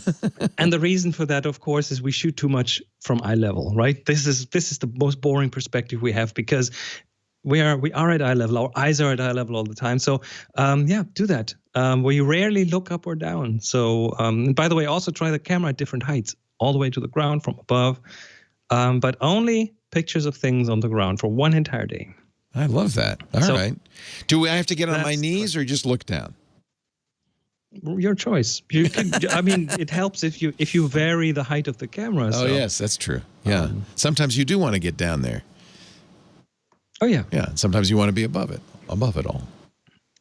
So that's the first one. The second one, I would title "Take More Photos." And what you do is, for an entire day, for every time you take a picture of something, instead of just taking that one picture, take 10 pictures of it. Okay? So I don't have any trouble with that. That's my failing. I take too many pictures. Okay. I'm not saying press that button and hold it and do a burst. Oh, okay. No, I mean 10 distinctly different pictures from different angles. And different distances. Okay. And then at night, sit down and look through them, and then select the best one of each of these batches of 10. That's the part I leave out. That's important, yeah. You know, it helps working the scene. That's what photographers call this. You work it. Right. You shouldn't be happy too quickly. You spend a bit more time with the subject and explore, and that will change things. You don't have to do this all the time, but as an exercise for a day, it's perfect. Number 3, only shoot black and white for an entire day. Ooh, I love doing that. I've done that sometimes. So, yeah.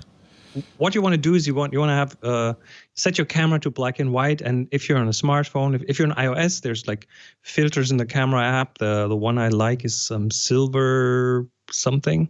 Silver effects, EFX. Yeah. No. There's a filter built into the onboard camera, into the stock camera. Oh. Okay. Yeah, many cameras will have a special effect. You know, they have scenes, sometimes they call it. And one of them can be black and white, yeah. And on Android, I mean, you'll probably have a different camera app depending on what manufacturer your phone is from. And if you use Lightroom Mobile, that has a black and white mode. What's important is that you have to use that black and white mode. Don't do a conversion later on, but shoot black and white from the start. And the reason for that is our eyes are just so much more sensitive to contrast than they are to colors. And the bright and dark usually counts for more. And in black and white, you cut out all the colors so you can learn to really concentrate on the contrast, which helps with photography. So do that for an entire day. And then number 4, this is one for the and air quotes big camera photographers, to people with DSLRs and mirrorless cameras, and I quote in air quotes proper cameras. Leave that at home. Shoot only with your smartphone for an entire week. That's tough for some, right? Especially those photos that you would usually get the big camera out for. I know a lot of people who are like, yeah, I have this with me all the time, and then, and the reason for that is you will realize photography is much less about the gear today, much more about how you see the world. Stories and things. Oh, do you feel like I've spent a lot of money on gear? I don't want to hear that. I'm not saying give up your big camera. I have plenty of those, but this is just as a little reminder how how little gear actually means. It's the eye. It's the photographer, not the camera. Yeah. Yeah. And then, last but not least, the fifth one is, and that's an exercise, probably everyone can do. Select your favorite 10 photos and then print them or have them printed. Print 10 photos. Print 10 photos. And of course, there are two parts to that. There's selecting 10 photos, which is going to, after a long time, probably have you spend enough time with your photos, because we usually don't. We take the photos, they disappear somewhere in the cloud, and then maybe we see them again if we're lucky. But most of those photos will never be seen again. So this way you kind of force yourself into thinking about, what are the kinds of photos I've taken? What are the good ones? So, and you made that selection, and then a photo that you can hold and feel is worth it feels so much more worth than a photo that is just bits somewhere in the cloud. So do that. And then as a bonus, hey, share them with friends. I mean, hand them around, maybe give them away to someone after a while. So that's our 5 little exercises. For one day, take only pictures of things on the ground. Number 2, take more photos.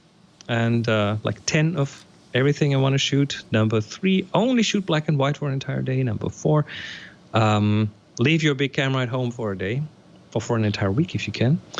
And 5, select your favorite 10 photos and print them. Nice. 5 easy pieces from our photo sensei. These are good exercises. What's nice is you can do them even if you're sheltering in place, even if you're not traveling. You know, my problem is I do all my photography when I'm traveling, when I'm seeing for the first time a new place. That's when I get inspired to take pictures. And sometimes it's hard for me to take pictures in the same old places I've been haunting for the last 5 months nonstop. But this is good. This will give me some things to do inside those. And that will prepare you next time you travel. You go somewhere new. That'll help you be prepared when that comes along. Take some time to develop your eye.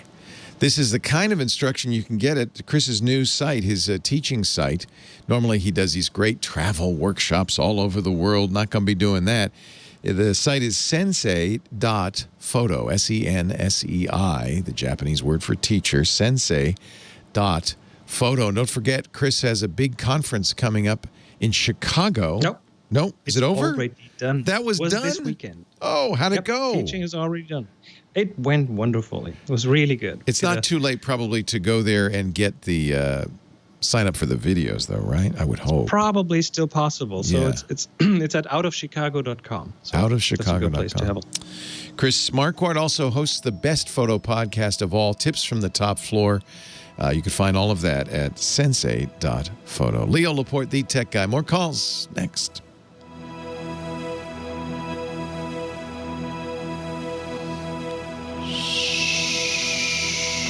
Oh, and you have a new teacher, Aaron Schmidt. Valérie Jardin. Well, you mentioned Valerie. Is Aaron new? Oh no, this is You have more teachers since the last time I looked.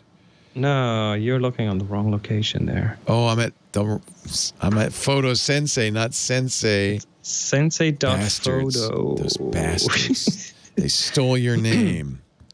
I tried to get photosensei.com. Yeah, they had it already. Sensei.photo, which is actually good. I like it. Yeah. Chris Marquardt, Valerie Jardin, and soon more to come. Yep. Awesome. And you have a link on that front page there for Out of Chicago. So yes, it's still there. Yeah. Hey, it's great to see you. I'm glad you're all doing well. Monica's well too. She is. Good. Staying in the photo villa, the Viewfinder villa. Doing our best to do what we can, and a lot of gardening too. See, that's nice. That's nice. Our tomatoes are coming along nicely. Ooh, I'm jealous now. Yes. Yeah. I'm very, very happy. I mean, that's the little things, but very happy about it. When next time I go to Wuppertal, I'll stop by and pick up some tomatoes. I'll give you some Some Romanian. No, it's not Romanian. Romaine? Romanian. No, Romanian tomato seeds of a very special variety that is the best tomato I've ever tasted. Oh, I will come. I'm coming for the seeds. See, I'm that's coming how for I your lure you here. seeds. Where'd you find them? A friend gave them to me. Oh, they're being passed around. Yes. Oh, wow. No, they're from Croatia. They're from Croatia. Croatian tomatoes. Yeah, you were being coy. You didn't want anybody to know your secret. Croatian tomato seeds. Apparently they're famous. We had them last year. This is almost all of them that we're growing right now. There is a Croatian seeds store. Good luck finding the exact right ones. Wow. Oh, no. Now we have to come and visit. There you go. Are they cherry tomatoes? Are they plum tomatoes? Are they No, they're huge, big, meaty beefsteak style? Yes, amazing taste. You know what? We do have a very famous seed company in town. I might pop over there and say, do you know anything about these Croatian tomatoes I'm hearing about?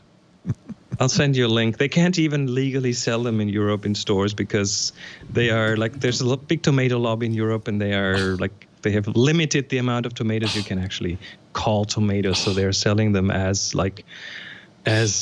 I don't know, some other kind of plants. But well, and as they're pointing out in the chat room, I can't get them and bring them back into the country. They'd stop me immediately. I'd have to sneak them in. Oh, yeah, they don't like seeds. They don't like seeds. They take them at the airport. Then you have to come and eat. I'll have to put them in my shoes. Don't mess with the tomato lobby. No, don't. No. Don't. They're very, very dangerous tough. people. What does your shirt say? Fight for your digital rights. Right on, dude. Yep. That's my activism t-shirt. Power to the digital. Thanks, Absolutely. Chris. Have a great day. All right. Take care. Talk to you next week. Take care. Leo Laporte, the tech guy. Although as California burns, it's also, we got some California smoke. And I apologize if you hear a whooshing sound in the background of the studio.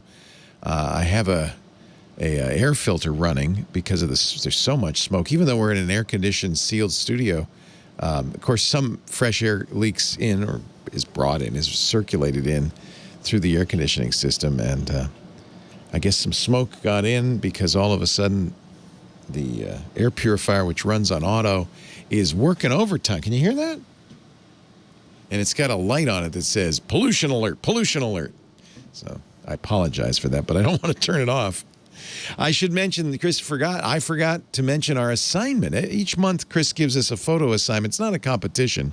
It's merely a reason to get out there and take photos. And he's been working his way through the alphabet. We got all the way to the letter Q.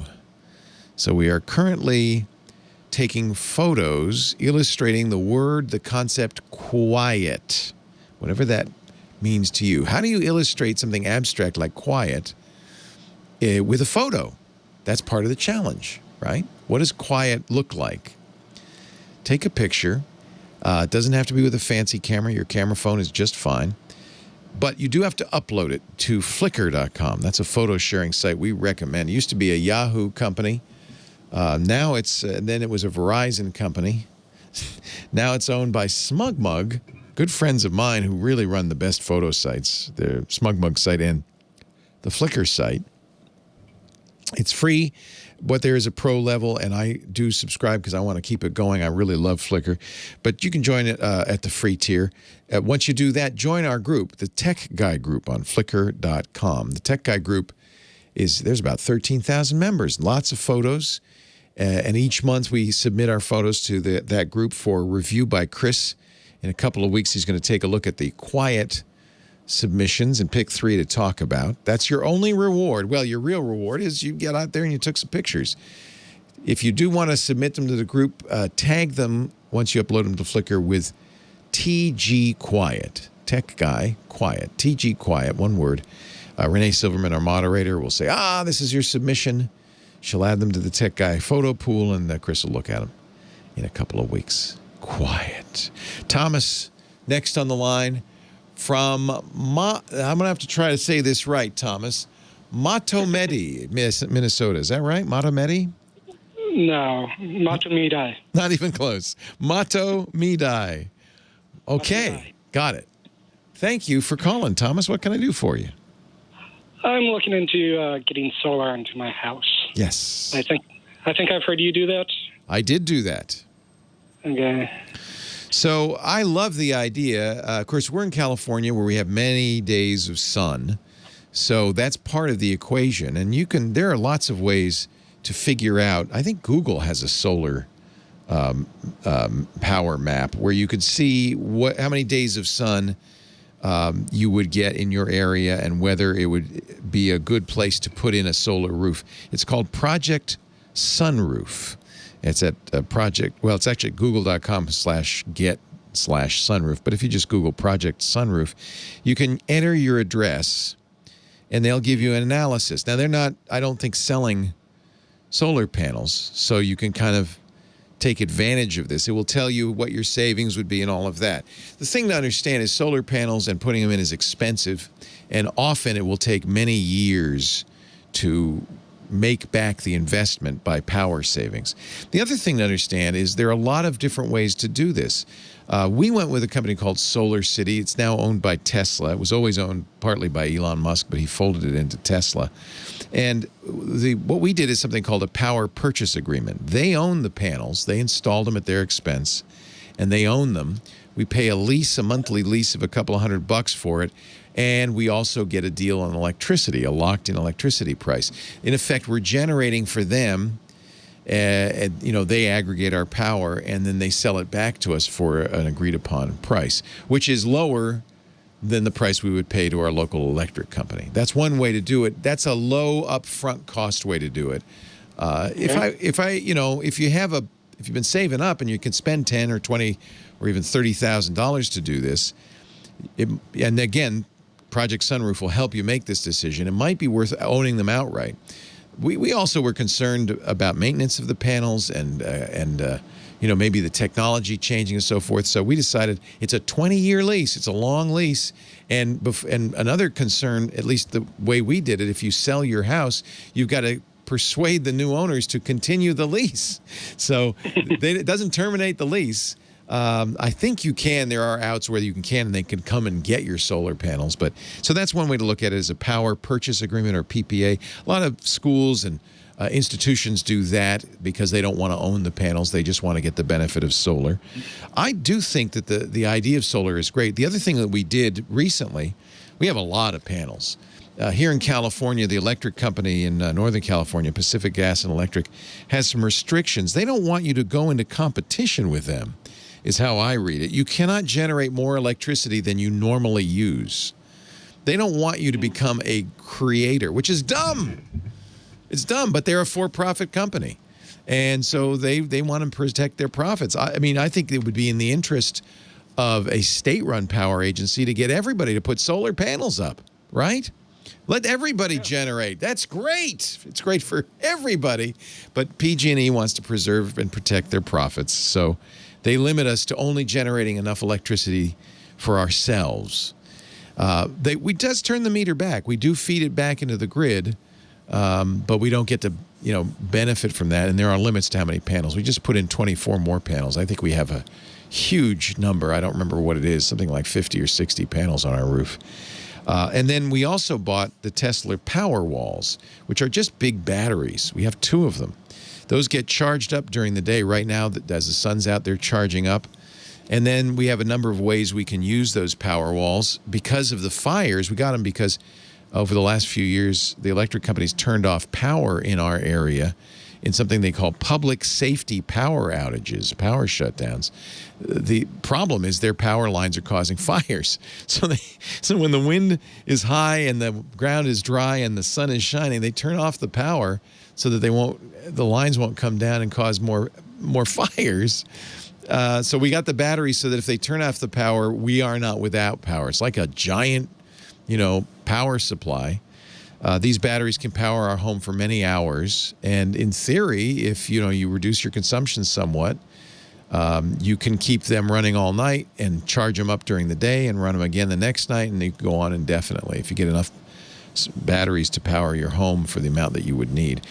And so but there's another way that they save us money, and this is what we do also, which is we charge up during the sunshiny hours, but when most electric companies have peak times when the power costs more. In our case, it's between 4 p.m. and 9 p.m. So we run off solar plus battery for as long as we can. So if the sun is out, the solar will power us. And when the sun goes down, the battery will power us to reduce our usage in the most expensive electrical times. So that's another advantage. All of this, it's probably good to start a Project Sunroof because they don't sell solar so that you can kind of learn this stuff in a objective way. They have a Solar 101. They have an FAQ. There are certainly some issues. I just read an article that said solar panels in most cases have an effective life of 25 years. That means since we started kind of heavily putting in solar panels in the U.S. at the year 2000, we're coming up against the time when many of these panels will need to be replaced, and we don't have a very good infrastructure for recycling them. Many of them will land in the landfill unless we can develop ways to recycle these, and that's become somewhat urgent. It's a really interesting, and then Tesla now has a new roof tile that's solar. So in theory, if you were building a new home or you were putting in a new roof, you could make your entire roof be a solar panel. But again, that's going to depend on what your local power utility allows you to do. Here in California, we might not be able to do that. So it's really interesting. There's also solar hot water. That's a whole different thing. That's not electrical generation. It just heats the water on solar panels. But I would start at Project Sunroof. And I think, you know what, even if it's a push or I don't make money, I don't save money, I feel good about, I have an electric vehicle, I feel good about generating my own power. I just feel like that's something I can do to help the earth. So I feel good about that. Anyway, I was looking at the possibility just no batteries, just tie it into the grid. Yeah, that's the cheapest way to go. Used to be you'd have big lead acid batteries in the garage. Now that we've got lithium-ion batteries, these power walls are pretty compact and I think work quite well. So that's another option. Leo Laporte, the tech guy. Well, hey, how are you today? Leo Laporte here, the tech guy. Time to talk computers, the internet, home theater, digital photography. We got your smartphones. We got your smart watches. Anything with a chip in it? Let's talk about it. 8888.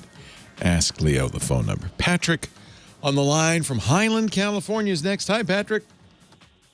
Hello, Leo. How's it going? It's great. How are you? Very well. My question is about students in school and their internet. Gosh, yep, that's a big one right now, isn't it? Yeah, so I'm a first-year teacher teaching a class of sixth graders. You picked a good year to start.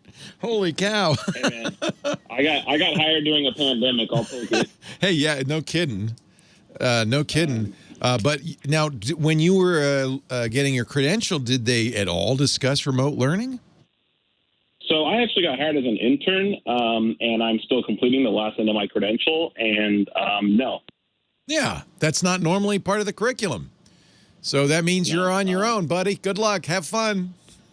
Yeah, I have a previous master's degree in STEM education and instructional technology, so I'm trying to draw upon my experience there. Good, because this is instructional technology, really, right? Yeah.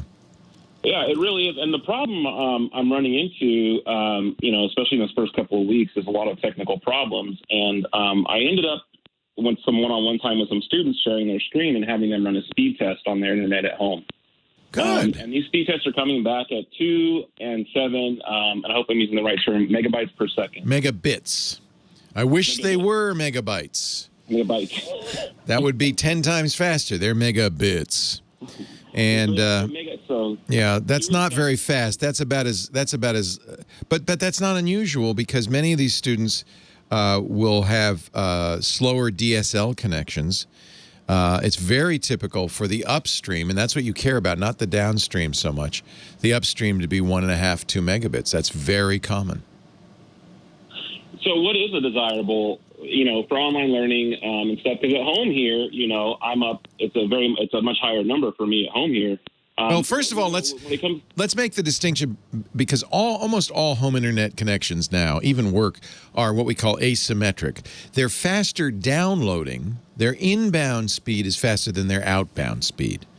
And when you're making a Zoom call or any other video call, you need both. You need sufficient download speed to see a picture of the teacher. That might be the most important, by the way. You want to read any materials the teacher's sharing, be able to see the teacher. I don't know if you're showing materials on screen or sharing your screen, but that's really important. So downstream bandwidth is absolutely the most important. But if you want to see the student, that's going to be upstream. That's going to be the upload speed, and that's almost always lower by a lot than the downstream. There's another issue, though, and that is consistency. My son is a senior in high school. He's taking right now his classes over Zoom. And we got a note from his teacher on Friday saying he wasn't in attendance on one of the classes. And he absolutely was. And it turned out, after some investigation, that he and some of the other students were getting some dropout. And right at the point where she's taking attendance, it had dropped out and came back. He was there, but he didn't say here. And apparently, I don't know why she couldn't see him or whatever, but for some reason they decided maybe they were just looking at that roll call and nothing else. We did work it out because he absolutely was there, and there's record of him in the chat and so forth. So, but that's the kind of thing that can impact you. If a student is giving a presentation and it drops out every 10 seconds for even a second, that's not good. So upstream does matter. Upstream matters, but also consistency, and that's measured in a number of ways. There's something called jitter. Jitter will affect latency. So the amount of time, you've seen this, and I'm sure you see it in your classes, between when you ask a question and the time they respond. You see it all the time on the news stations, especially nowadays, now that they're using Skype and WebEx and other IP solutions. It's pretty much on every single interview, there's a pause after the question, 1, 2, and then the person answers. It also causes problems with people talking over each other, because if it's a 2 or 3 second delay, I don't know you've started speaking before I start speaking, and then then we're all speaking at the same time, and it becomes a real problem. So all of these things can really be an issue. And it comes down to not just speed, but quality of the line, the amount of jitter, the amount of latency. And if your student's on Wi-Fi, which almost all of them will be, it's important to understand that Wi-Fi has a problem. Wi-Fi is designed to be what we call a collision-based network. Wi-Fi is designed to be polite. If you're on a Wi-Fi signal and another device starts talking, your device will say, "Oh, sorry, didn't mean to step on you," and pause for a random amount of time. And then start transmitting again. And if there's another collision, it'll stop and do it again. And this manifests in most Wi-Fi connections with dropout. It's pretty consistent. It's periodic. It's very much dependent on how much other Wi-Fi traffic there is in that home. And of course, nowadays, you might have 3 or 4 students in one home all using Zoom at the same time. So now this compounds the problem. They're all on Wi-Fi. There's a collision-based network. One person's talking, the other one can't. You're sharing megabit or 2 megabit upload among multiple students. You can see this is a disaster. Yes. If you can get the students to use a wired connection, that will help. Okay. That'll be the fastest, lowest jitter, and least likely to have dropout. But most people don't have that as an option. They really don't. Right. And I would want to say that it's so quick, and this is one of the reasons I called you, is because a lot of there's some of us out there who are quick to go to this. It's a disaster. Whereas, there are things that I'm doing to mitigate this, such as the students will come to me for a meet, but then I will have pre-recorded sessions for them that they can go watch. Perfect. But I keep my online room open for questions. And what happens is they come back in little small groups, and we discuss what they just watched and tried to work on. See, this is where your background in educational technology is helpful. And you're exactly right. I mean, the temptation is to say, throw up your hands and say, let's have a snow year. But that's not a good that's not a good solution. It is workable, but you have to think. You have to be creative, and I think your solution is perfect. In fact, I don't know. You probably have studied this, but there is an educational theory that's become kind of popular called flipping the classroom. Are you familiar with that? I am. The idea is, what is the most valuable part of your classroom time? Is it lecture, or is it interaction? And of course, it's interaction. So flipping the classroom, instead of having the student go home and do homework all alone, wouldn't it be better to have the student go home and watch the lecture all alone and then come into the classroom to do the homework, come into the classroom to work with his peers and the teacher? That's the most valuable time. And so that's, in a way, what you've done. You flipped it because you've recorded the lectures. So, even if it's YouTube, it's going to be a lot easier for them to watch a streaming lecture without interruption, without problems.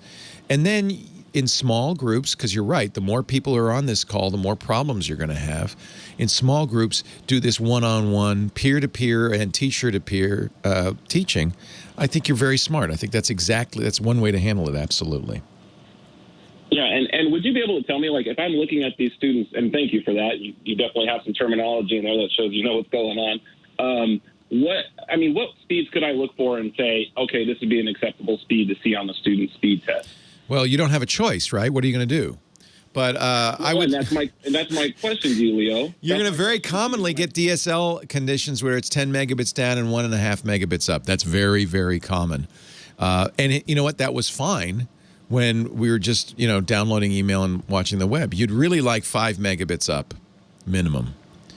And down is not as important, as I said, but 20 megabits down, 5 megabits up. You want something like that. But you don't have much choice. In fact, I'm sure you have students, depends on where you're teaching, but you'll have students who have no internet. Right. And then my question is here's my idea. What I was thinking about doing was running these tests, looking up these students' addresses, and finding out about the provider in their area, whether they don't have the infrastructure for faster speeds, or if they simply don't pay the extra tiered up level to have those fast. It might be enough to, some parents might say, oh, really? If I got the next tier, it'll be better? And you say yes. I have friends who have 3 students right now in, I think, 2nd, 4th, and 6th grade, something like that, all elementary school students, all at the same time using Zoom. They switched from a DSL line to a cable line to accommodate that. But then they also had to find 3 computers. All of this gets expensive for the parent, and you have to recognize that not everybody has the means to do this, but education is so important, probably even more important for those with lesser means. So it's a very big challenge. I really appreciate your addressing it. Yeah, absolutely. Yeah, I've always thought if we were going to save an airline or a cruise ship, it seems like this is the place, and that's why when it comes to money, every time I bring this up, someone says, well, how are you going to pay for that? It's kind of like, well, we don't always ask that question. I don't know why we ask it here. The single most important thing a society can provide is free education. It gives you a more literate electorate. It gives you a more successful workforce. It builds the economy. This is where money should be put, into education. Free education is the backbone of democracy. Teachers they're just as important as firemen and policemen. They are doing the most important work because they are bringing up the next generation. And if you never learned how to read, I don't know how you would participate in a modern economy. We need schools and teachers to be well funded. And all of the rhetoric against teachers drives me nuts. This is the most important thing we can do. The most important. And speaking as a technologist and somebody in the technology industry, where are you going to get the next generation of workers if you don't have educated students, educated people growing up? That's the tech industry alone should be doing this. They should be funding millions of dollars into the education because that, and in many cases they do, by the way, because that's the most important thing for their up-and-coming workforce. But it's more important than that. It's the most important thing for a democracy. And unfortunately, undemocratic forces don't like education. The last thing they want is intelligent voters. And so there are definitely people, there are forces in the world that don't want public education, but free public education is what made this country strong. It's very, very important. Universal, free, good public education. Thank you for doing what you're doing. It's so important. And do what you can. At least in Highland, you probably can get better speeds. You probably can get better internet connections. But that's another problem we have in this country, which is there are lots of places where the internet is not good. And unfortunately, it's dominated by big companies who don't really care about rural users at all. There's no money to be made. So I almost was going to tell you, let's end the conversation there. Hello? Oh, Patrick, I think we lost you. It's all right. I got to take a break, so hang on if you want. We can talk off the air, but you got me on my soapbox. I think this is so important, and I really, from the bottom of my heart, thank you for the work you're doing, because I know it's hard work. Leo Laporte, the tech guy. 8888 Ask Leo, that's the number. Oh, I'm sad. Only a half an hour left in our program, a little bit more. Gloria is on the line from North Hollywood, California. Hi, Gloria. Uh-oh. Well, there was some thought that perhaps the issue was the phone system. Let's try line 5 or 6, they say. Frank's on the line. Hi, Frank. Hi, Leo. Oh, that's working. Yay. What can you're calling from where? West Springfield, Virginia. Very nice to talk to you. What can I do for you? Same here. What's amazing, it kind of dovetails into the previous call about the school and the distance learning and everything. Yeah. My question's about the Wi-Fi extenders, repeaters. I've never needed one myself, and I've lived in 1 and 2-story houses. My girlfriend and her family have 2 kids. Of course, they're going to be getting online for full time here shortly. Yep. And she's got a Google Nest system for doorbells. And, she was always suggested or recommended that she put a repeater in. And I put one in, although it was very confusing to me getting it to work right, because you walk around with it and then you move it and then you connect with another device and you have to connect it to a fake network and then you connect it to the real Wi-Fi network. And I'm just not sure it's doing a great deal, number one. Doesn't sound like it, no. And number 2, I'm wondering if an alternative such as like the AC. Let me talk about terminology here. So a repeater or Wi-Fi extender, essentially, you've got your base unit. You put your repeater between it and where you want it to get to, roughly midway. Right. The idea is it picks up the signal, passes it on. It amplifies the signal, and vice versa. When it's getting the signal from the remote laptop, it picks it up, amplifies it, passes it on. There's a negative to repeaters or extenders, which is that they use a back channel to pass it on. They essentially can't speak to both devices at the same time. They're half duplex. They could speak to the base unit and then speak to the laptop and then the base unit. So all repeaters have this one flaw. They slow you down by 50%.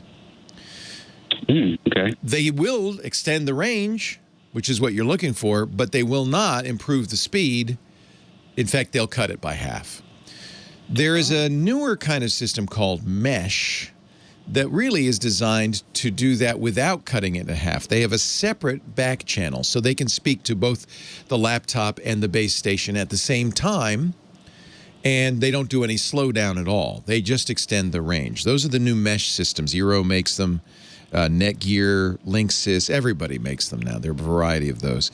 Those systems are expensive because you're buying a base unit plus extenders, or sometimes they call them, they have different names. Eero calls them beacons, which is a terrible name, but they're basically the extenders. They have this main advantage. They also have other advantages. They shape network bandwidth. In areas where Wi-Fi is troubling, is not working great, I think a mesh system is good to go. Our sponsor, Eero, is made by Amazon. That's what I use at home. They're quite good, but there are a lot of good choices. The Netgear Orbi, I also have those at home. They're very good for speed. They don't have a lot of the additional features that the Eero has. Eero has parental controls and things that I find are very, very useful, especially if you've got students at home. So I would look at that. But I'm going to talk about another alternative when we come back. Leo Laporte, the tech guy.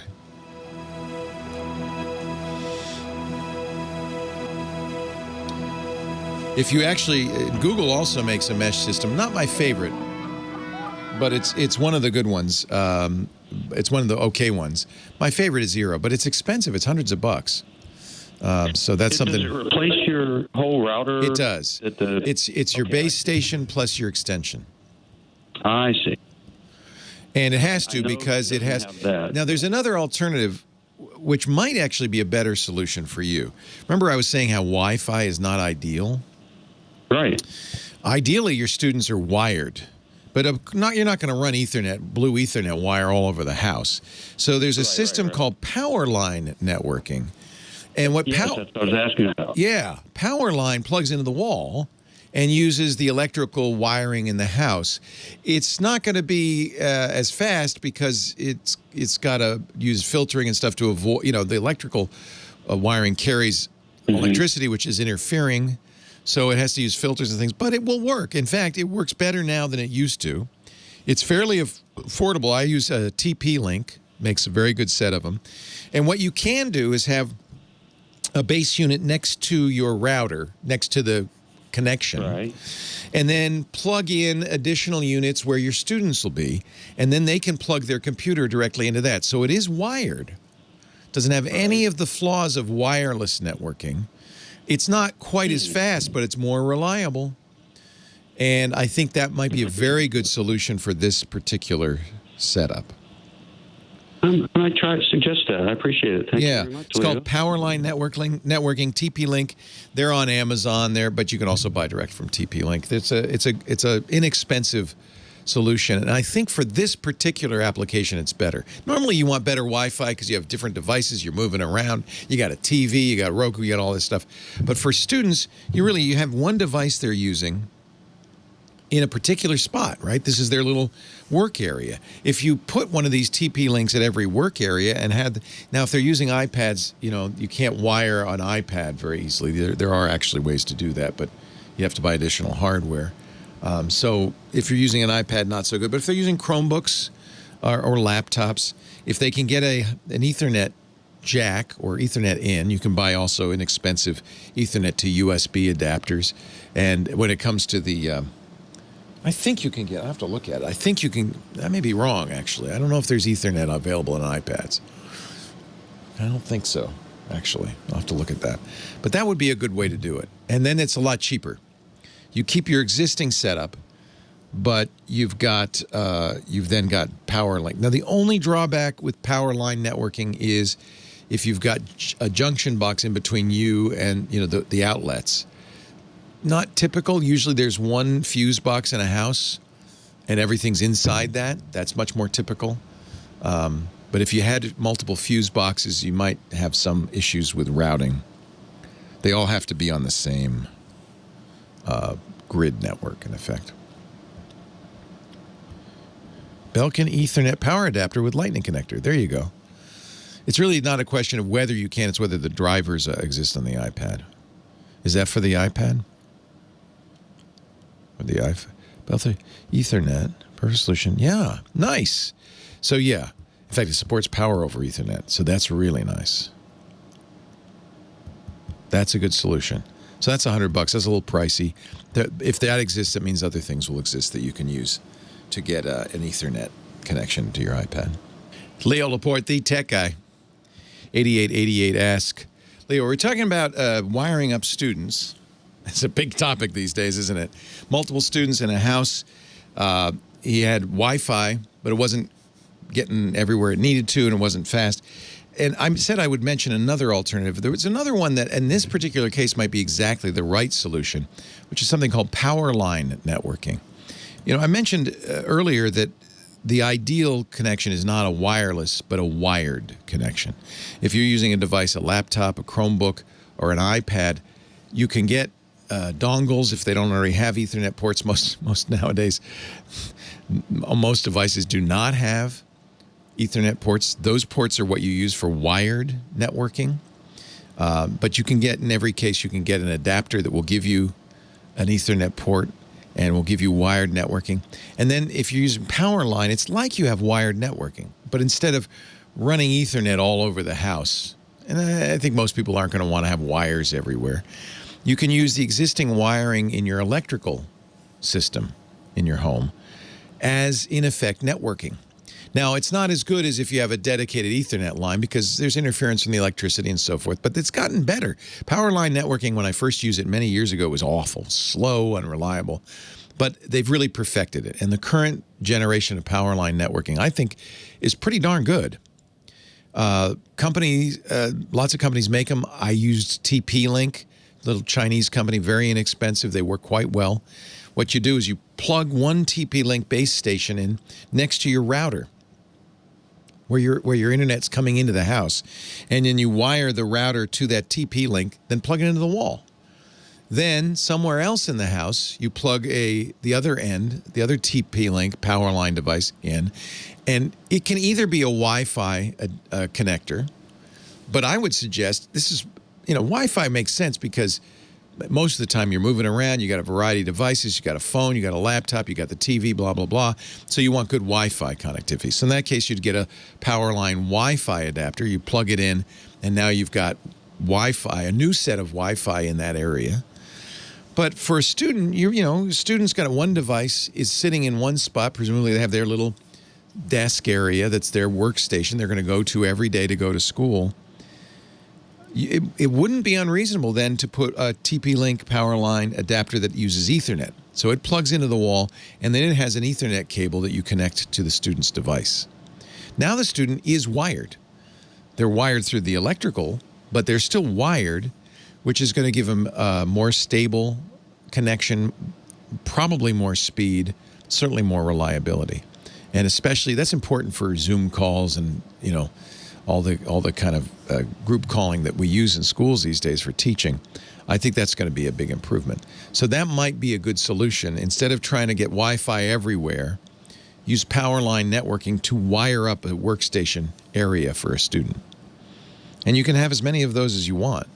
It's kind of a nice system. So you have the one base unit plugged in with the router, and then you could put in every plug socket in the house if you want. You could put another unit that connects up. So in effect, you're using the power grid in your house, the electrical wiring in your house, as another way of transmitting Ethernet in a more reliable way. I think it's a good way to do it. I can't remember what speeds I was getting, but they were decent speeds, certainly more than enough for Zoom. I think 10, 20 megabits pretty consistently. You won't get the full speed, but it works. Power line networking. And the company I've been using, and there are others you certainly can look at, but the one I have experience with is TP-Link. Let's try it. Let's see if we get another line working here. Mike in Rancho Mirage, California. Hi, Mike. Hello, Leo. How are you? I'm well. How are you? Fine, thank you. Listen, I have this problem. I've been watching certain instructional things on YouTube, and I've been trying to grab a freeze frame and print it for reference, and I've had absolutely no luck. I can't do it off a MacBook. I've tried it on Windows. So do you have the freeze frame? Yeah, I have as a screen grab now. I don't know if there's another way to get it. No, that's a good way to do it. So on the Macintosh, you press Command-Shift-3 or Command-Shift-4, and you got a screenshot. And that should generate, I can't remember if it's a PNG or a JPEG. Yeah, I think it's a PNG, but PNG. It doesn't print right. It prints like 1,000 generation Xerox. Oh, that's terrible. Oh, I know why. Okay, that's interesting. I think that has to do with interlacing. So that's interesting. So and then if I try it off of Windows, I get errors. Errors. Error. And I've tried printing it. I've tried opening it in the photo app and printing it out as a JPEG or reprinting it as. So if you open the screenshot, does it look normal? Yeah. But when it prints, it's washed out. No, it's actually just like blocks of color, and wiggle, like if you take an old, if you take a Xerox. Oh, it's a resolution. Now I think I know. It's a resolution issue. Probably. And then if I try it on Windows, it won't even print. It just goes error. So a couple of things to do. First of all, go full screen on the YouTube, right? Right. So you get the highest, you want to kind of match the dots per inch. And you're going to want to probably print at the same Well, that's interesting. It sounds like it's zoomed in on the picture. Are you seeing the full picture even though it's pixelated? Yeah, but it's not really. I wouldn't call it pixelated. I'm not really quite sure how to describe it, but it's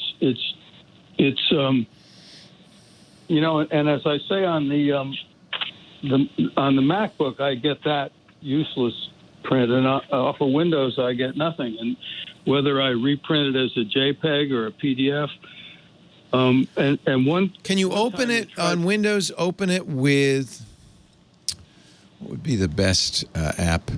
You know, you can download IRFAN View, IRFAN View. Open it with a, so that you're looking at on the screen. You've opened up the file. What are you printing it? What are you using right now to print it from? Are you printing directly from the screenshot? Yeah, you know, or I opened it in a photo app and tried to print it from that. I'm not sure what's going on with the not being able to print. I'm not sure what's going on at all. I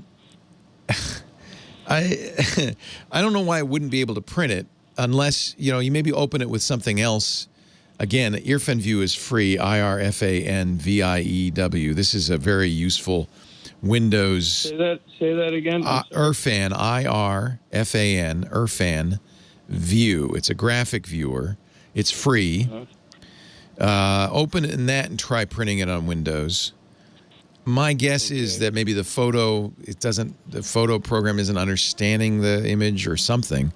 But you shouldn't get I can't print it. Embedded in it somehow, because one time it tried to go to the video. Open it in IRFAN View. I think that's going to solve it. That, at least on Windows. I'm not sure what's going on the Mac. That's odd. It looks normal when you open it in preview, for instance. Yeah, it looks totally normal, and then it just won't print right. And it's so bizarrely printed that it's not even usable. And that printer's working normally in every other respect? Yeah, last time I checked. That's so weird. I just don't know. I got to take a break. Let me think about it, though. Yeah, I'm not sure what's going on with that. Maybe open it in preview, and then instead of printing directly, print a PDF of it. That might help with the resolution. I'm worried. I'm thinking there's something wrong with the printer, to be honest with you. PDF of it? I also printed a JPEG of it. So it's not the image format. And it looks fine on the screen. I'm wondering if the printer is getting confused somehow. Well, yeah, the printer is something, it doesn't like it. Same printer on Windows and Mac? If I print it from Mac, I get the weird print. It's the same printer, though. From Windows. Yeah. Yeah, if I print it from Windows, it says error. It doesn't work at all. It's the same printer. And you can print other things normally on that printer? Well, I haven't tried today, but up until now, yes. I think it's really maybe going to come down. Well, try this IRFAN View. It's free. It's a quick download. Open it in IRFAN View and print it. See if that works. Okay. I don't know why it wouldn't print at all. That's puzzling to me. Yeah. You've got a still, right? It's a plain PNG file. It's not a. Yeah, it's a screen grab, but from either. I did the same video in Windows and went to the same time, place, and did a screen grab, and also in Mac, and then printed from respectively from either one, and that's what happened. Is there another way to get the image other than a screen grab that makes any more sense? I'm not aware of it, so that's the only way. No, in fact, that's a good way to do it. Is just to screen grab it. I have no idea what's going on. That should work fine. No one in the chat room does either. They're all baffled. Well, that's. Describe a little bit better what it looks like on the Macintosh. It's kind of blocky.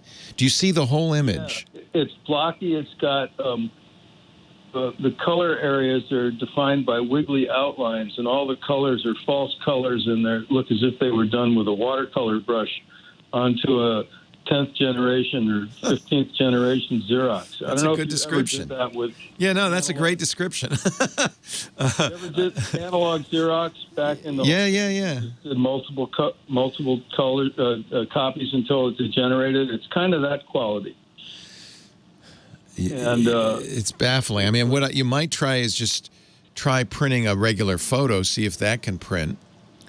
There's something going on that I don't understand. I mean, I don't understand why Windows would refuse to print it. That's baffling. Yeah, it is baffling. Try just printing a regular screenshot, not of the video, but just of. In other words, we want to kind of narrow it down. Is it something that has to do with the fact that it's a screenshot from video?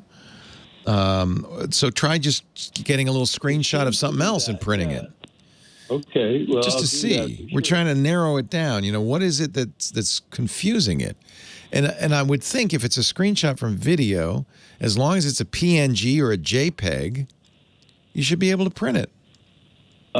I would think that's why I got confused. You're baffling me. I have no answer, and the chat room is just as baffled. We're throwing a lot of stuff against the wall. Try just printing regular screenshots. Let's verify we can do that. Then maybe try printing a photo.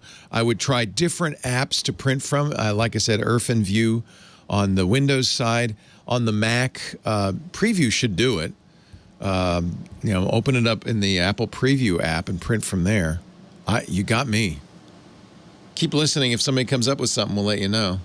There's our puzzler of the week. I have no idea what's going on with that printing problem. And we off the air, I went through a bunch of stuff. I never heard of such a thing. Windows won't print the screenshot. Apple prints it, but it looks terrible. It's got to be something about the screenshot from a video, but I don't understand why that would make a difference. If it's just a standard ping or JPEG, it should just print. Chat room is also baffled. We got a great chat room. They're my team tech guy. They hang out throughout the show at irc.twit.tv. And they talk amongst themselves, but they're also listening to the show, and often they're very good about helping out on problems like this. It's a YouTube video. He's watching the video, does a screen grab. The screen grab, and this is the key to me, looks normal after he does it. He can open it up in Windows Photos, or he can open up in Apple's Preview, and he sees it. He sees the screen grab. It's a normal image. So that should print. So what I suggested is maybe there's something wrong with the printer. Try printing a screen, just grab do a screen grab of just a regular screen. See if that prints on your Windows or your Mac. Try a different program to print from, like Irfan View. I can't think of why that wouldn't work. Can't figure out why that wouldn't work.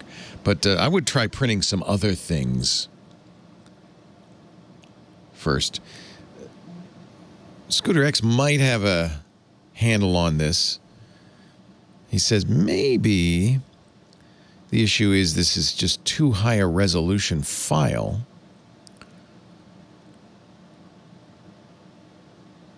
Maybe if you pasted it into something like Word and then printed it, maybe that would help. I don't know. Got me. All right, I'm going to try we don't know what this phone system's doing right now. It's baffling. Let me see if I'll try Gloria again. Are you there, Gloria? Oh, she is. It's working now. Hi, Leo. Hi, Gloria. Thank you. How, can you always get nervous when I talk to you? Don't be nervous. We're good friends. We're good friends.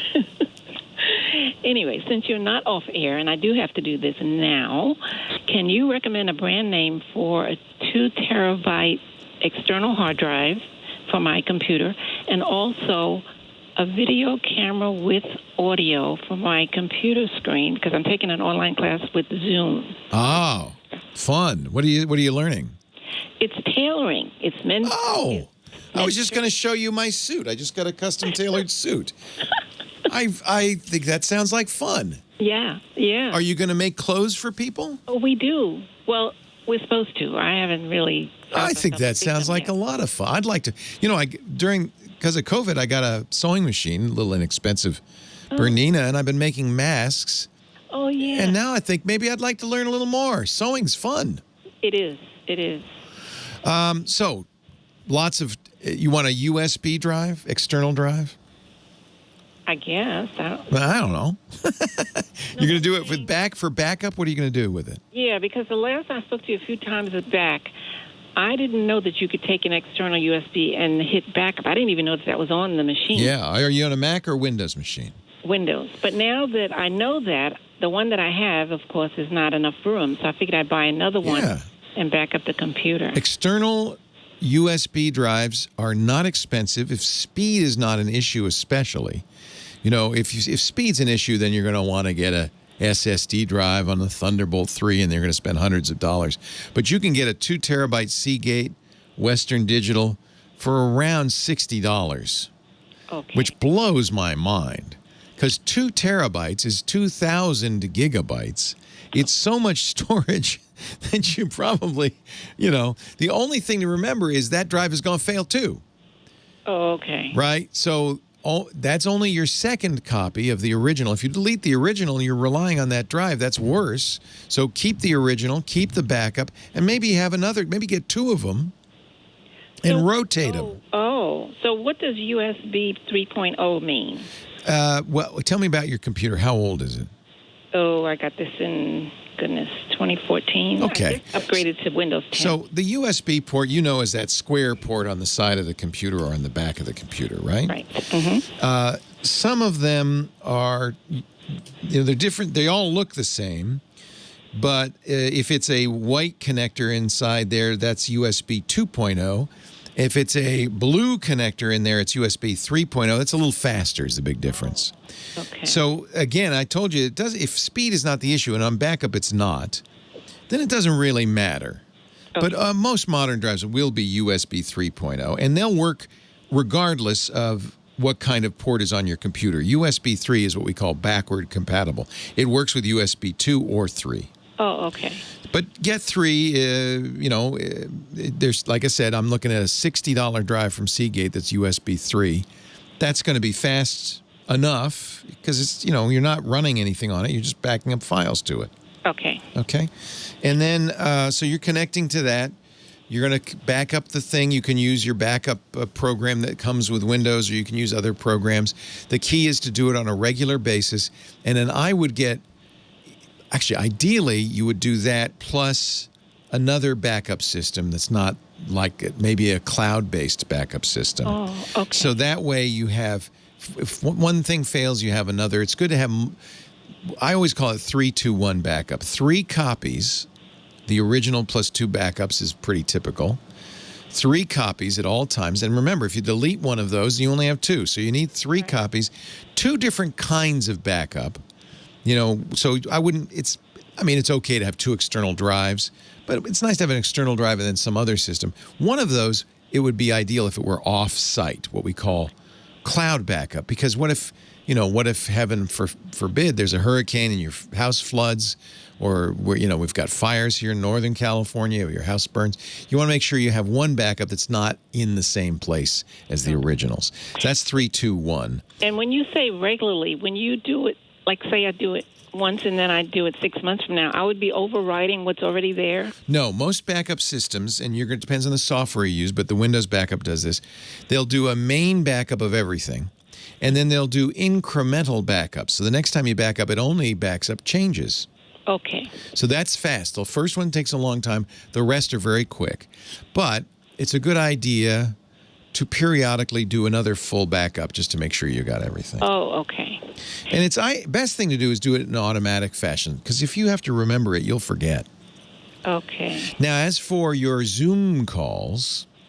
The camera. Someone lent me their camera. He's also in the class, and he lent me his camera, and I thought it would be nice to give it back to him and get my own. That's nice. Logitech makes the best USB cameras for this particular purpose, and they all have good microphones. I don't like on-camera microphones as much because you get a little bit more of the room sound in there. And, you've heard people, they sound like they're in a tin can. Mm-hmm. Whereas if you get a separate microphone, you can sound better. But that's pretty complicated. I'm not going to walk you through all of that. Okay. But the good news about the Logitech webcams is they are, for the most part, affordable, and they have good microphones. The only drawback is it's you and a million other people who are doing this now, right?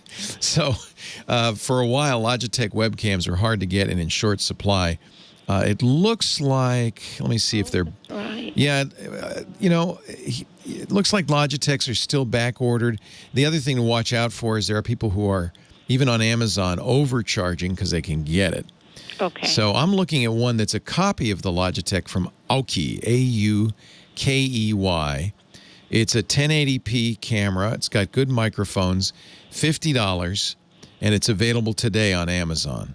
Now, you said it's a copy. That means that somebody is selling it from Amazon as a used? No, it's not. It's just Aukey, which is a Chinese company, is making something that looks very similar. It might even be the same components because that's how it kind of works. In China, one company makes it and sells it under a different large number of names. I think this Aukey would be great. They're a good company. A-U-K-E-Y webcam. It's right now $50 on Amazon.com. Leo Laporte, the Tech Guy. Have a great Geek Week. Well, that's it for the Tech Guy Show for today. Thank you so much for being here. And don't forget, TWiT, T-W-I-T. It stands for This Week in Tech, and you'll find it at twit.tv, including the podcasts for this show. We talk about Windows on Windows Weekly, Macintosh on MacBreak Weekly, iPads, iPhones, Apple Watches on iOS Today, security on Security Now. I mean, I can go on and on and on. And, of course, the big show every Sunday afternoon, This Week in Tech. You'll find it all at twit.tv. And I'll be back next week with another great Tech Guys show. Thanks for joining me. We'll see you next time.